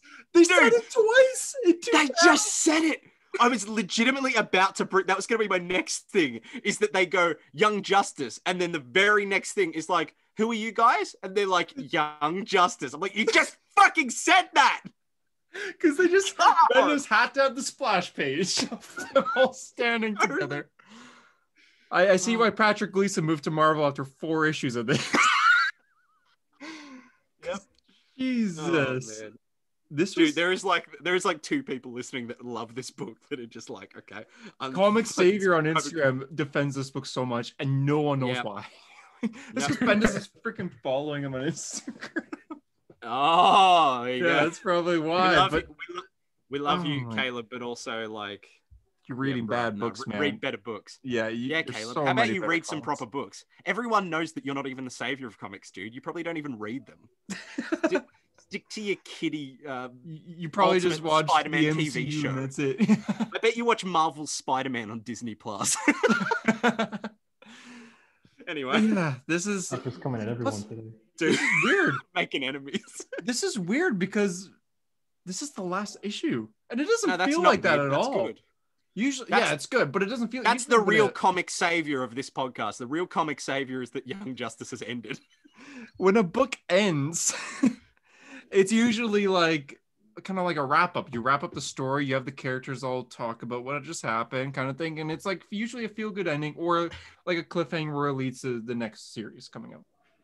This didn't at all. It was they go secret team meeting and then they hang out on a beach. Yeah, that's the ending. They're just like, you know what time it is? Yeah, it's definitely time for that. And everybody's standing around. Everyone has to have a line where they're just like, it's definitely time. Yeah, everyone, it's time. We gotta do this. It's time. You flip the page and it's them just having a campfire. It's like just sit. No, but they say secret meeting or secret team meeting, and then it just cuts them on the beach. I'm like, okay, what was the setup there? Like, is that a joke or is that supposed to be like ironic and fun? Like, our meetings are actually just us hanging out. Like, what is it? I don't understand. People are going to say like, you're reading too much into it. No, it just fucking sucks. I totally 100% thought I flipped the page and it showed like Robin maybe like touch a computer and then a hologram will come up of a bunch of young heroes and it'll be like recruitment in progress. That's what I thought. That sounds cool. That sounds really That's cool. how you end a series. Be like, oh, in the future, Young Justice is going to be big, kind of thing. Yeah. But no, it's just freaking they're on the beach. No Wonder Twins are there for some reason. Not in the issue at all, but they're there on the beach. They're just sitting there. This is bad. Wow. I'm actually getting heated over this. No, I am too. This issue reminded me. So the last time I was on, we talked about one of the Young Justice issues, and I had a similar feeling. This issue specifically gave me feelings of that Legends of the Dark Knights tie-in book that we all hated, where we just were like, what is this? This is the exact feeling I had. I'm like, what was the point of any of this? Just absolute nonsense, dribble, garbage crap. Yeah. Sorry. It is. I read every issue. I paid for every issue. I did not read every issue. I did. And you didn't miss anything. You missed nothing. Did you know when they got back from the multiverse after 10 freaking issues, they went back in? No, I didn't. They come back from the multiverse and then Superboy. I dropped out of the multiverse stuff, came back for the crossover, and then went to the end. Yeah, it's. Why did I? This was honestly, I read a lot of comics, and I'm sorry, I love Bendis. Bendis's Daredevil is one of my favorite comic book runs of all time. Like in general, Ultimate Spider-Man is my favorite Spider-Man run of all time. This is the worst comic I've ever read. Oh shit! Series wise, not just single issue. Oh, okay, all right. As a run, yeah. Oh my god. Because as a finale to a run, this is the worst finale to a run I've ever read. Easily. I've read comic books where I just like, okay, this is bad. I'm dropping it. For some reason, I didn't do that here. I had to at times. I'm just like, you know what? I'm dropping it. And then I hear, oh, they're getting into the multiverse next week. I'm like, okay, no, I'll read that. And I'm like, this sucks. I'm going to drop it. Oh, Aqualad and Sideways and Arrowette are joining the team. I'll read that. No, they didn't. They were there for one issue and they left. So then I'm just like, okay, now I'm dropping the book. And then it's announced that it's ending. So I'm like, I'll stay to the end. I can't even from issue 1 to the end. This is the worst. Tyler, like you didn't read the issue, but like no, I did not. I know we've just yelled about it, but the issue literally was, hey, look, there's Mount Justice. They go into Mount Justice. They fight Red Tornado. they talk to Jon Stewart, and then they sit on a beach. Like, there's nothing about any of the characters. There's no like actual dialogue. There's no wrap up. There's no sense of like finality. There's not even like a bittersweet kind of feeling. It just is like, it's a random issue. It's like a random one-off filler issue, but it's the end of the run. And then it's like, that's the end. And it's like, is it? Okay. Something else, I guess, Harper, you would know. You know Amethyst is in this? The girl with the purple hair? Yeah. So the fact that she knows like regular world references. She knows. Yeah, because she's from another arc. So, yeah, she's from the Gem World. in the Gem World arc, when they're leaving, she's like, I have to stay to rule my people, kind of thing. It's like, all right, it was nice meeting you. Goodbye. She's not in a single issue until this final one. Really? She's gone. And then she's there like she's part of the team. She never joined the team. She stayed on her Earth. And now she's here. I skipped so many in the middle. I just assumed that she came back. No, she never came back at all. No, I thought it was because they go, do androids dream of electric sheep? And I'm like, fun reference. And then she's like, wow. And they're like, how do you know that? And she's like, of course I know that. And I'm like, yeah, how do you know that? Like, did you come to Earth and then read that book and then watch? Yeah. And then watch Blade Runner and went, yes, this is my stuff. Yeah, it's so random. Anyway. Just, it's so bad. Like, nothing happens throughout the entire series. I can't believe this is a series where you bring like all these characters, and the only thing it did to the DC universe was bring Young Justice back, which they constantly have to remind you every freaking issue. Young Justice is back. I didn't like it at all. No, I didn't like it at all. I'm so glad it's over, but at the same time... You know what? What? I'm not going to even dignify this issue with a rating. I give it a 0.5. Nah, fuck cool? It. Doesn't deserve one. Not even going to give it one. We got to see Mount Justice. That's my only positive. That was cool. That's about it. That's it. I hope we never, ever see Amethyst, Jimmy Hex, or Teen Lantern again. Yeah, no. I'll drink my water to that. I would never recommend Young Justice to anyone. And speaking of recommendations... That's it for comics of the week. I was trying to do something there, but... we just had the three. I mean, X-Men came out. Thor came out. But I'm not caught up in Thor, so I will be probably this week because the trade comes out next week or 2 weeks from now. But yeah, Tyler, you read X-Men, right? No, not this week's. No. Okay. I'm like, they're doing 10 of Swords or whatever. I'm up to, I think they're at part 13. I'm at part 6 currently. I'm reading it right now, or I was reading it before. Okay, so fair enough. I have a bunch to get through. That would have been a good segue, Harper. Usually on a hero story, recently when we're short on time, we end up doing like a history lesson.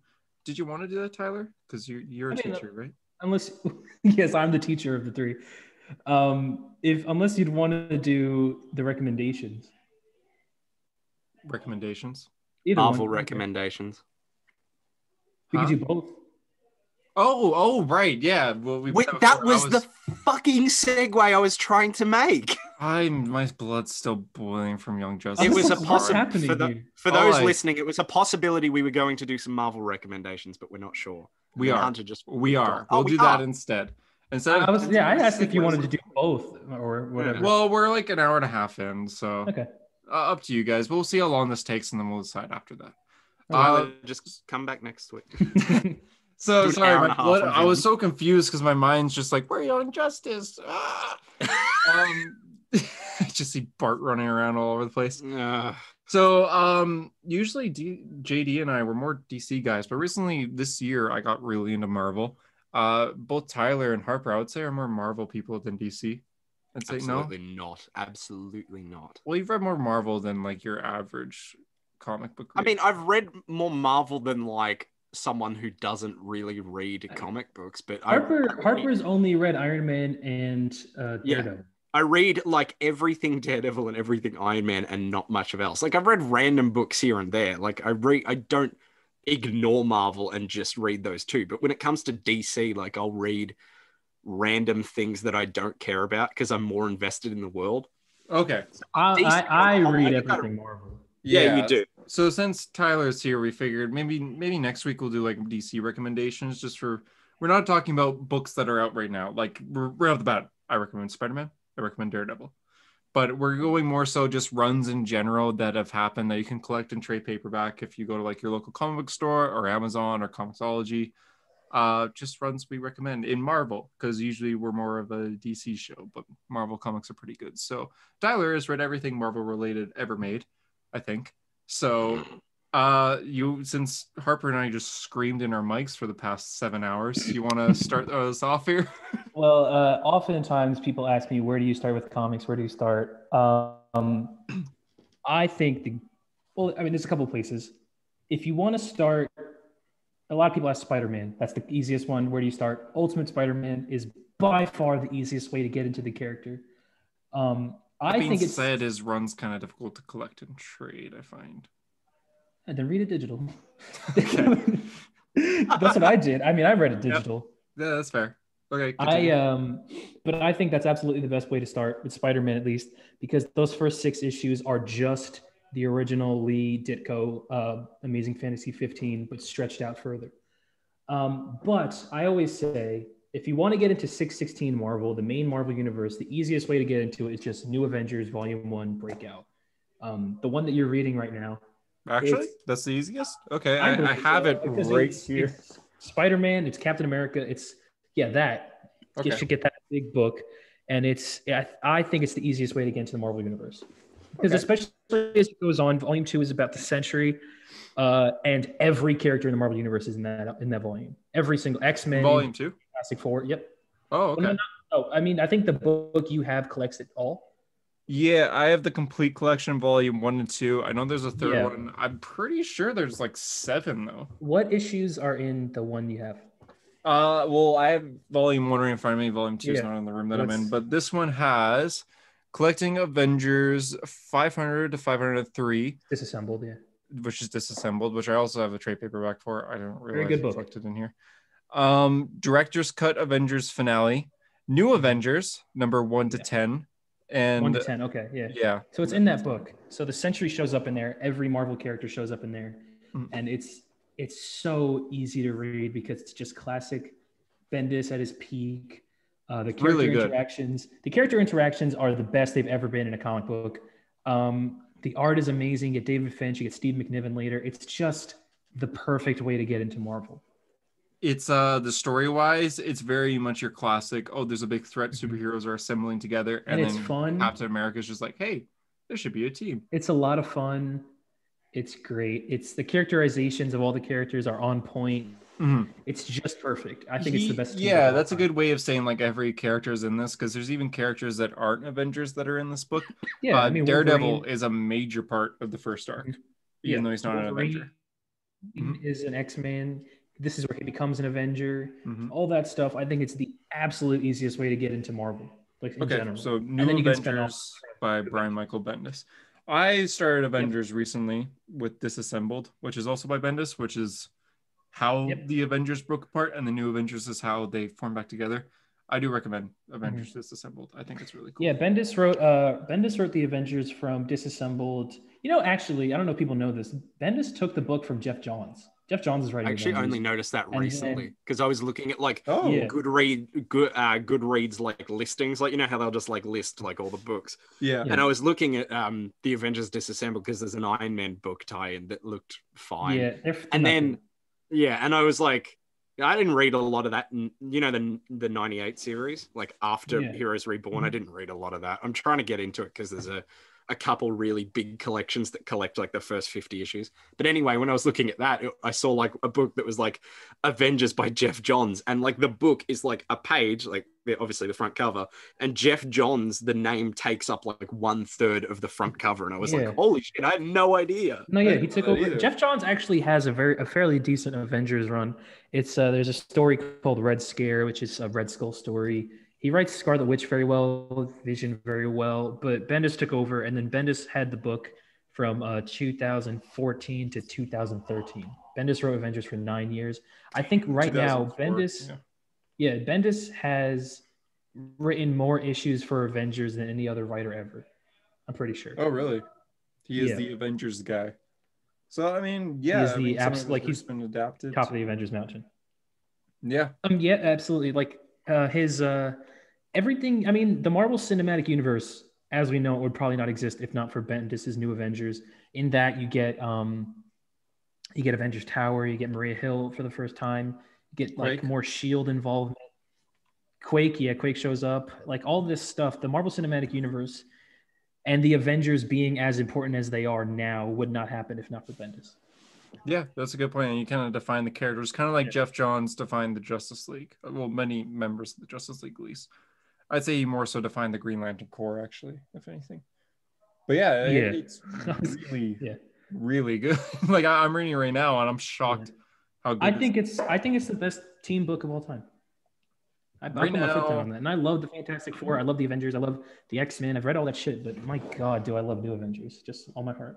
It's a cool team. So the team right off the bat, I know it changes later on, but right off the bat, it is Captain America and Iron Man, of course. But you also got some kind of interesting takes. Luke Cage, Spider-Man, Sentry, Wolverine, Spider-Woman. I think Ronan joins the team later on, right? No, Ronan doesn't join that team. Oh, okay.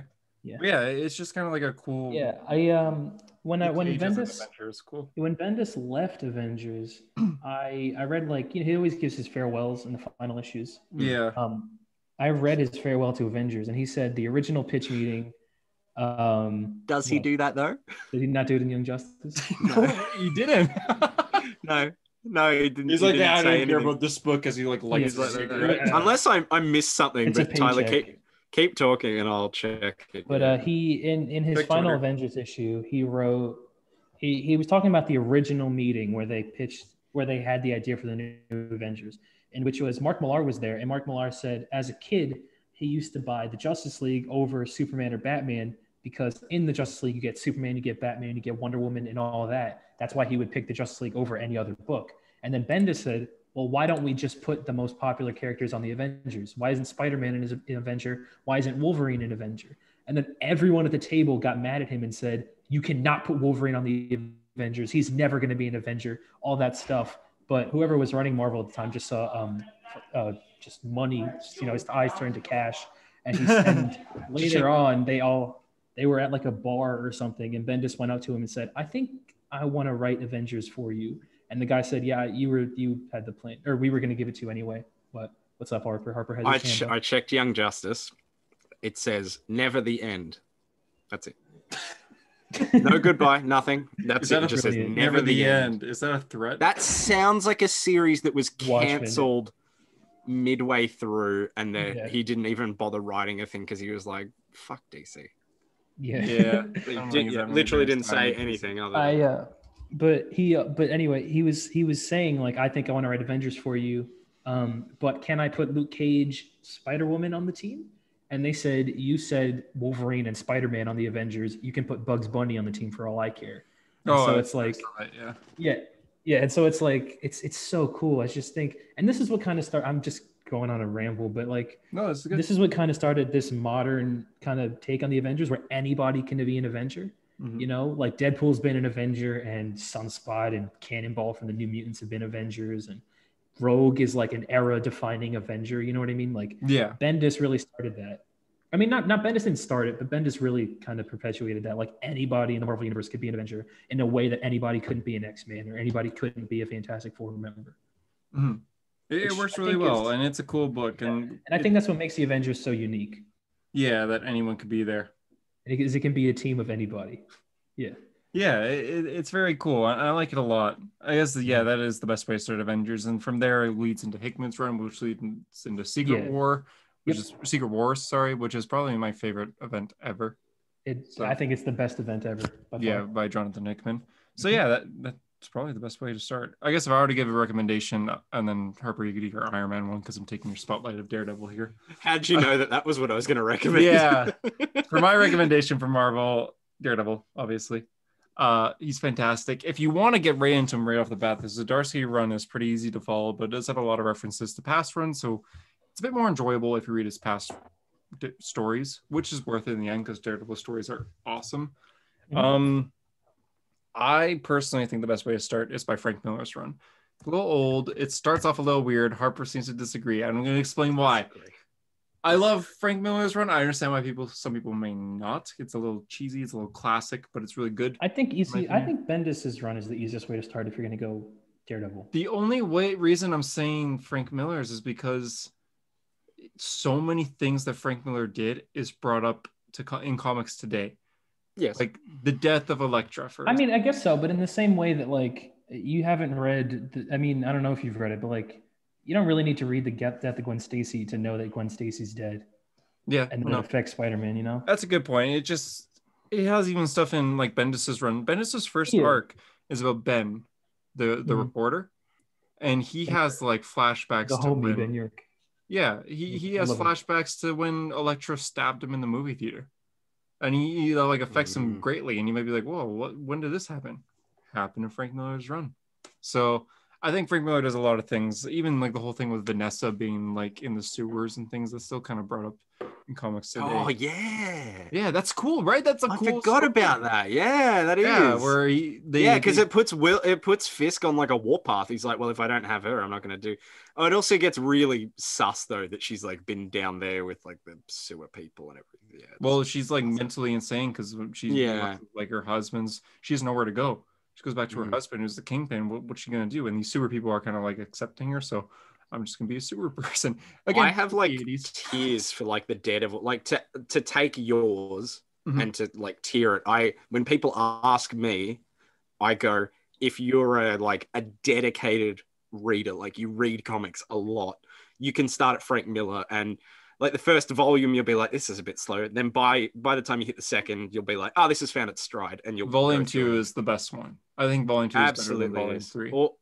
Well, the first half of Volume 3 before it's the backup story, like where he's got like Love and War and that, like the first half of Volume 3, I think is like the peak, because it's like that's the return of Elektra and the end of the hand and you've read it, Hunter? Yes, yeah. Yep, yeah, of course. That's the death of Stick. It's Roulette. It's like all of the big finale moments that Miller puts into that run, and then you have the Love and War kind of side story, which is the scariest comic I've ever read in my life because of one reason, which is that Matt Murdock takes a kitten and puts it out on in a field so that a guard dog chases after it so that he can break into like Fisk's tower. Yeah. And I dead set thought when I was reading it, I was like, holy shit, Matt Murdock just gave a kitten to a dog to eat. What a piece of shit. Like, it really upset me. I was like, I don't know if I want to read the rest of this book. And then at the end of the issue, Vanessa is holding the cat and patting it. It's like the best reveal in my life. I was like, oh, he saved the cat. God. Anyway, that's like the most random tangent, but you don't understand. I was reading that book and I was like, what the fuck? I was so mad. And then when I saw that, I was like, oh, yay, you got the cat. Anyway, my tiers are, if you're a diehard Marvel reader, read Miller's run first. If you're like a medium kind of reader, like you read quite often, but you don't go back and read kind of old stuff. You read more modern, start with Bendis. If you're coming in for the first time, read the 2011 Mark Waid series, because it's before it goes into full kind of Matt Murdock's breakdown where he's like, it's really light and swashbuckling. It's like light, but still maintains the kind of Frank Miller-y sort of I think if you're gonna Bendis kind of edge. I think if you're gonna start and you've never read a comic before, I think Zdarsky is very simple. Zdarsky is simple, but also brings up a lot of like past characters. But I think Waid is a tonal thing that I think if you went back, you wouldn't really get. I don't think so, because that's the order I read it in. Because I guess so, but I think Wade's needs to be understood as this culmination of his mental breakdown. Well, yeah, but that's how I see it with the 2014 run, where it like all comes together and it's like he's really trying to mask it. But at the start of the 2011 run, it's just like regular. He's just swashbuckling. Yeah, and there's one. It's like Daredevil, but like a little bit lighter. You know what I mean? Yeah, it's like just the one page that implies that he's going nuts is where Foggy comes into his office and he's Foggy says like, I miss the old you, and he's like, the old me, the old depressive, sad punching bag. I hate that guy. That's it. And that's like one of my favorite Daredevil. But to me, that it's a good entry point because it's not as depressingly gritty as if you went back to the older stuff. So I feel like if you're a first-time reader and you're getting into comics for the first time, you don't want something that's going to overwhelm you to the point where you're like, and that's why you don't start with Brubaker at all, ever. No, because Brubaker is so depressing. And it goes straight from Bendis' run. And Bendis' run is like a lot happens. But this is why I wouldn't entirely recommend new readers jump straight to Bendis, because if they go to Bendis, they'll be like, I'll read Brubaker next. And then they'll go from That's watching this lovely relationship with Mila to then what happens in Brubaker's run. And then you're just like, wow, I'm depressed. I don't want to read anything anymore. So I think it helps to kind of ease into that's why character. But again, if you want to get into Daredevil, just know that he is a very dark character. Oh, yeah. And also, if you want to get into Daredevil, just pick anything. They're all good. Yeah, Daredevil is one of the few characters. You throw a dart at a board and you'll get a good Daredevil comic. Yeah. Daredevil's one of the few comic book characters where, for the most part. like, I'd say like 98% of comics are good for Daredevil. Even the Stan Lee run isn't that bad. Fall from Grace, Shadowland. Shadowland is dog shit, but yeah. The end of the 90s before. Well, I don't even like the Kevin Smith. Sorry, really? Hunter. I'm not a huge fan of it either. I saw someone in my comment section say, to me, the way that Kevin Smith writes Daredevil shows me that he doesn't understand who Matt Murdock is, and that's kind of how I approach it. And granted, I haven't read it in Affleck's friend, though. Really? Okay, it's Avengers, the Daredevil. You want to end it off with Iron Man, Harper? Oh, sure. I think Tyler's going to nod his head at pretty much all of these. So here, this is what I think Tyler and I would probably both recommend you start with, which is this. Immediately? Oh, Extremis. Extremis, absolutely. Yes. What did you say? No, I said immediately. I thought you were going to pick Matt Fraction. I think you're wrong. I think you're wrong and you're stupid. I think Bendis easy. Oh, as in Invincible Iron Man, yeah. That's so easy. Well, the good thing about this, A, it's easy. Yes. B, it's well written, and C, you can collect the entire run in one book. And the art's amazing. Issues. The art is amazing. Oh, David Marquez. The reason I say Extremis. The reason I say it is because if you're a first-time reader and you're not like super into Iron Man, half of the issues Iron Man. Oops, I've dropped it. Half of the issues in this are just like art. So there's not a heap of dialogue. So if you were like, Addy Granov barely does interiors. Yeah. You know? So a lot of like even the fight scenes is minimal dialogue and mostly just art. And it's also a motion comic. It is too. You can look it up on YouTube. They animate it into a motion comic. Oh, that's cool. But like you can pick up Extremis pretty much anywhere for pretty cheap. Like Hunter, you were talking about the Marvel Select books. Extremis is the only Iron Man book they have with Marvel Select at the moment. Extremis is great. Extremis is very, very good. Extremis is good. And then if you want to get into like Civil War-y stuff, you go straight into Execute Program, which might be more difficult to find, but just read it digitally because printing can get real shitty sometimes.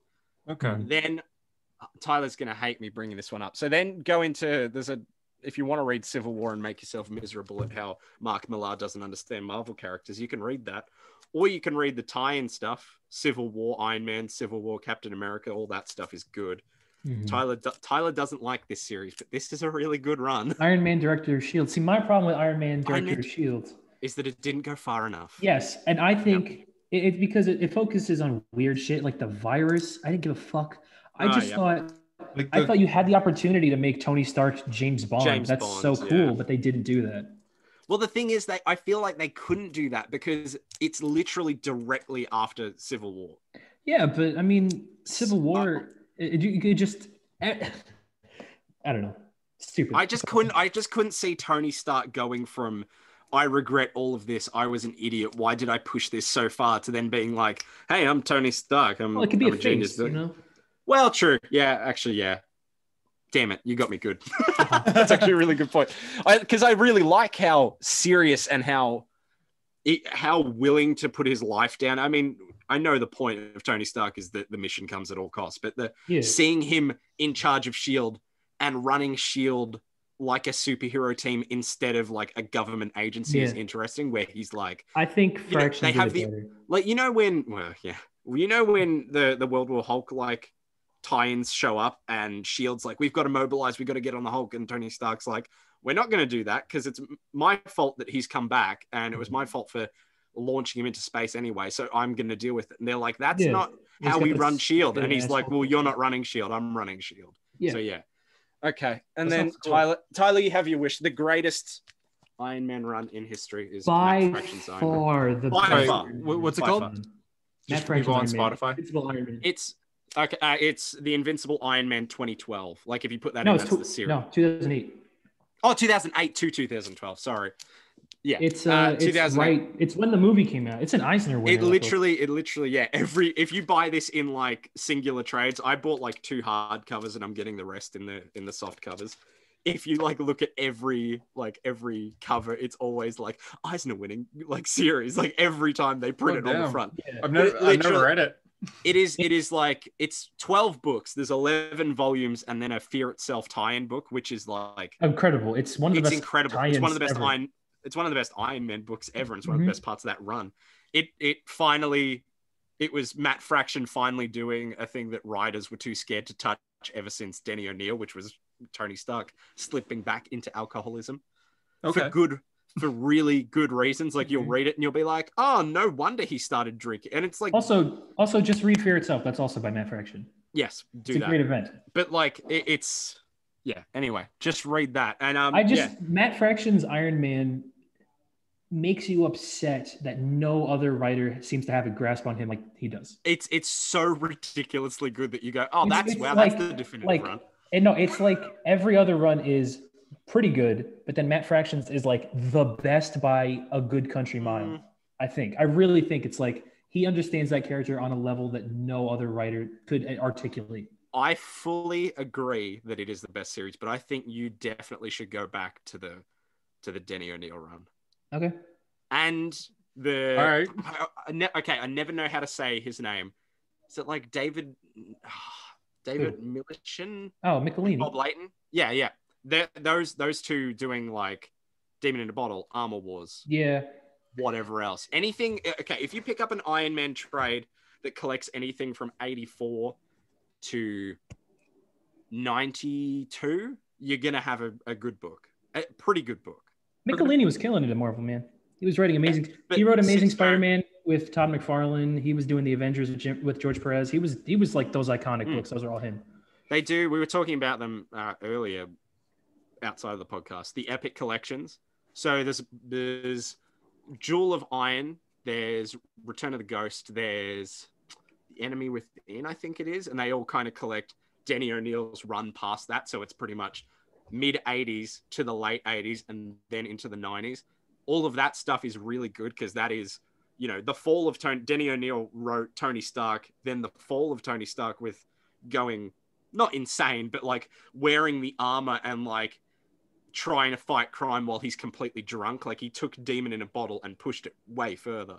Then Tony losing his company, then Tony quitting being Iron Man and being kicked off the Avengers, then Rhodey becoming Iron Man, and then Rhodey slowly hating Tony Stark. He even says, I hate Tony Stark. Them eventually like butting heads, and then Rhodey giving up the suit and Tony slowly coming back. So it's like you were talking about with Frank Miller, Hunter, it's like the biggest events in Tony Stark's life that are referenced is all in this series. And right after Denny O'Neil's run is when they go straight into Armor Wars. But you can collect Armor Wars and Armor Wars Prologue in one book called Stark Wars, and that's what you should read. Good recommendations. Yeah, that's a lot. There's a lot of shit. So none of that probably made sense. But if I had to pick the defining like Iron Man story, like Stark Wars / Armor Wars is the defining singular story. If you ever read one Iron Man book that wraps up that character, that's the character. If you were to ever read any Iron Man book ever, read the Matt Fraction run, because that is the gospel. Oh, if you just say one book. Okay, I'll just say real quick, if anyone just wants to read one Daredevil book, Born Again by Frank Miller. Oh, okay. That's what I recommend. It's hard to start there, but I mean, it's also a little hard. It's just like the defining Daredevil story. I'd say is Born Again. Well, just real quick, for those who I once had this mindset, I don't recommend it. I recommend going back to these stories. But for those who were just like, I only want to read modern comics, I just want to read the current runs of what's going on, which is, I had that mindset once before. I highly recommend just doing trades. But I think we've all been there at one point. And I think now, because there's so many books that I just don't care about at the moment, is like the time where I'm going back to read more old runs. Yeah, exactly. Like I got so into Marvel this year because I don't really care what's going on in a lot of modern comics, not most of them, but quite a few.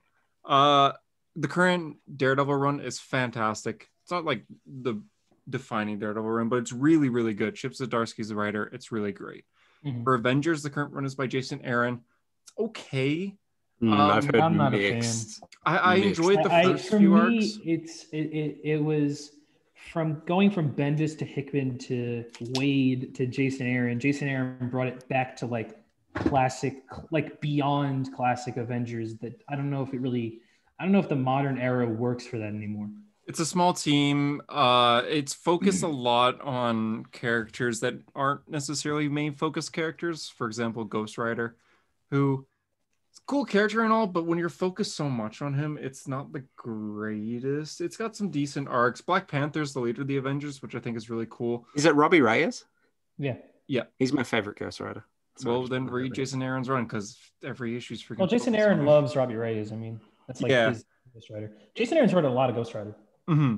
It's got some cool moments, like Captain America fights Ghost Rider's car at one point. I thought that was kind of interesting. Thor, right? Doesn't Thor has a quote I remember distinctly. He says, like, "I will not be bested by a car." Yeah, something like that. They fight Namor at one point. I do like that arc, but I think it's everyone fights Namor. Yeah, why is Namor like the one hero that Jason they all Aaron, Jason Aaron wrote a very good Namor, where Namor's just a dick again. Mm-hmm. One thing I find is cool. So he has his main team. So I think, if I'm remembering correctly, it's Captain America, Iron Man, Thor, Captain Marvel, She-Hulk, Ghost Rider, and then they have a rotating role, as Jason Aaron calls. So every arc, there's another. Oh, sorry, Black Panther, and then the rotating role of this kid. Every arc, there's a new character. So the first one was Doctor Strange, and I really wish that character stayed on the team. And then it was Blade after that. And then I dropped the book, so I don't know who's on it right now. But it's cool. It's cool as there's a rotating role, but in the end, it's an okay story. There are better stories out there for Avengers. Oh, I just remembered something. Speaking of Namor, because I was thinking about, he shows up in Demon in a Bottle just for like one issue where they fight. I didn't really bring up Demon in a Bottle for a reading recommendation because do not ever start with that. It is 9 issues. The final issue is Demon in a Bottle.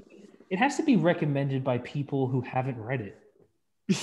Yeah, well, that's what I mean. But people recommend it because they go, big Iron Man story. Like, you need to. So it's always at the top. Issue. Yeah, it's one issue. What is it? It's like trade 239, 139, something like that. Yeah, and it's the trade paper. I think is it 21 to 29? I don't know. Anyway. 9 issues. Yeah, I think never ever start with that because it is recommended by people who clearly haven't read a lot of Iron Man, and it's like no, I think it's recommended by people who haven't even read it. Because it's one issue. Demon in a Bottle is one issue. People tell you read this whole. People say, "Oh, the story's great." No, it isn't. The issue's good. The rest of the story is a Namor arc, Tony Stark's armor being used against him arc, and then the end of the book is when he's like. It's literally, he dips into, like, you see him drink a couple times, and that's the only reason they're collected in the trade is because you see him drink. And then at the end, it all comes together. And then he goes, I'm going to stop drinking and I'm going to go live my best life. But it's not, it's like the 4th best Tony Stark drinking story. Like Matt Fraction did it way better. Denny O'Neil wrote it over the course of like 30 issues, not one issue. Like, that's never the ever place to start. So if you see people say Demon in a Bottle, I wouldn't recommend that first. Fair enough. It's also, it's like, I mean, it's a good book. It's a good book if you like are into comics, but if you're a first time reader, you will read it and just be like, I am so bored. It is so boring if you're a first time reader. That's fair. To kind of end with the modern recommendations, do you recommend the current Iron Man run, Harper?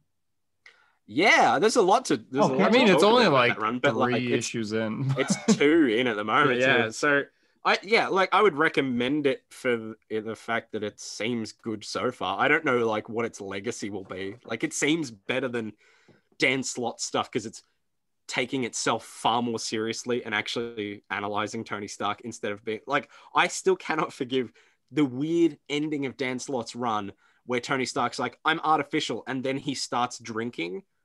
And then they never bring it up, even when you find out in Iron Man 2020, oh no, Tony, you actually are the original Tony. You just needed to get your DNA filled in a little bit, and now you're back to normal. They never bring up the drinking. And I'm like, the sin of Iron Man comics is that if you are going to write a Tony Stark drinking, you need to write a story about it, not just like pass it off as nothing. Yeah. So this series so far has been 2 issues of just totally introspective unpacking Tony Stark and who he's trying to be, even though, like, I mean, if you read this right after you read Matt Fractions or the North Run or Ellis's Extremis or even the Denny O'Neil stuff, you would be like, this isn't Tony Stark how I know him, because I think that's the point, is that he's having an identity crisis. He's just like losing his shit trying to figure out who he is and doing all this meaningful stuff that means absolutely nothing.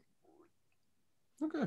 Tyler, I feel like you did a good post on it. I feel like you could talk about the current Iron Man run. I just think I think some of the lines that Hellcat has in particular, if they dive more deeply into what I think they will, which is Tony, whether or not Tony deserves to be a hero of the people, then I think this could be a very, very good Iron Man run.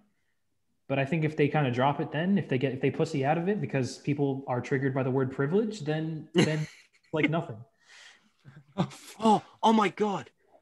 This is totally off topic. I was watching the BVS rewatch thing. No, it kind of ties in because Tyler and I were talking about like Patsy's role in Iron Man, and I was saying I feel like you could reword some of what she says to get the message across better for people, because some of it I can see people reading and just going, oh my God, and then you're not getting the point. You're just kind of being brash, which I know is the point that they're trying to make.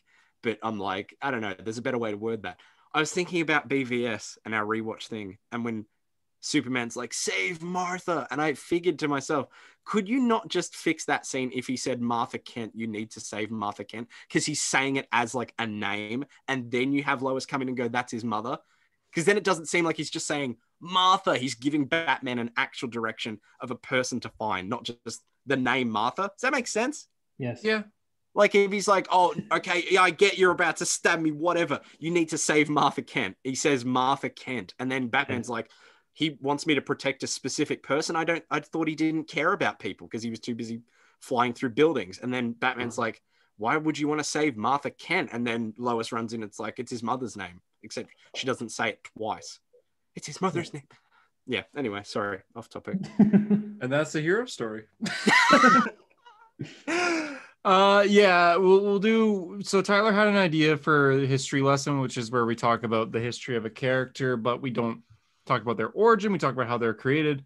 Tyler wants to do Venom, but since this podcast is almost 2 hours long, we're going to save that for Venom. Next time Tyler's on. But like for future history lessons, we won't do Venom until Tyler, you're on. Yay. And then you will lead that. So stay tuned for the future. And thanks for listening. If you're, God, this is JD's line. If you're listening to iTunes, we appreciate a 5-star review. It helps with the ratings. If you're listening on, does he say anything about Spotify? I don't think so. If you're listening on YouTube, please subscribe and like this video. Comment below. For a hero story, I'm Hunter. I'm Tyler. Knock, knock, let the devil in. Oh my God. Every second is a gift. See you next time. What?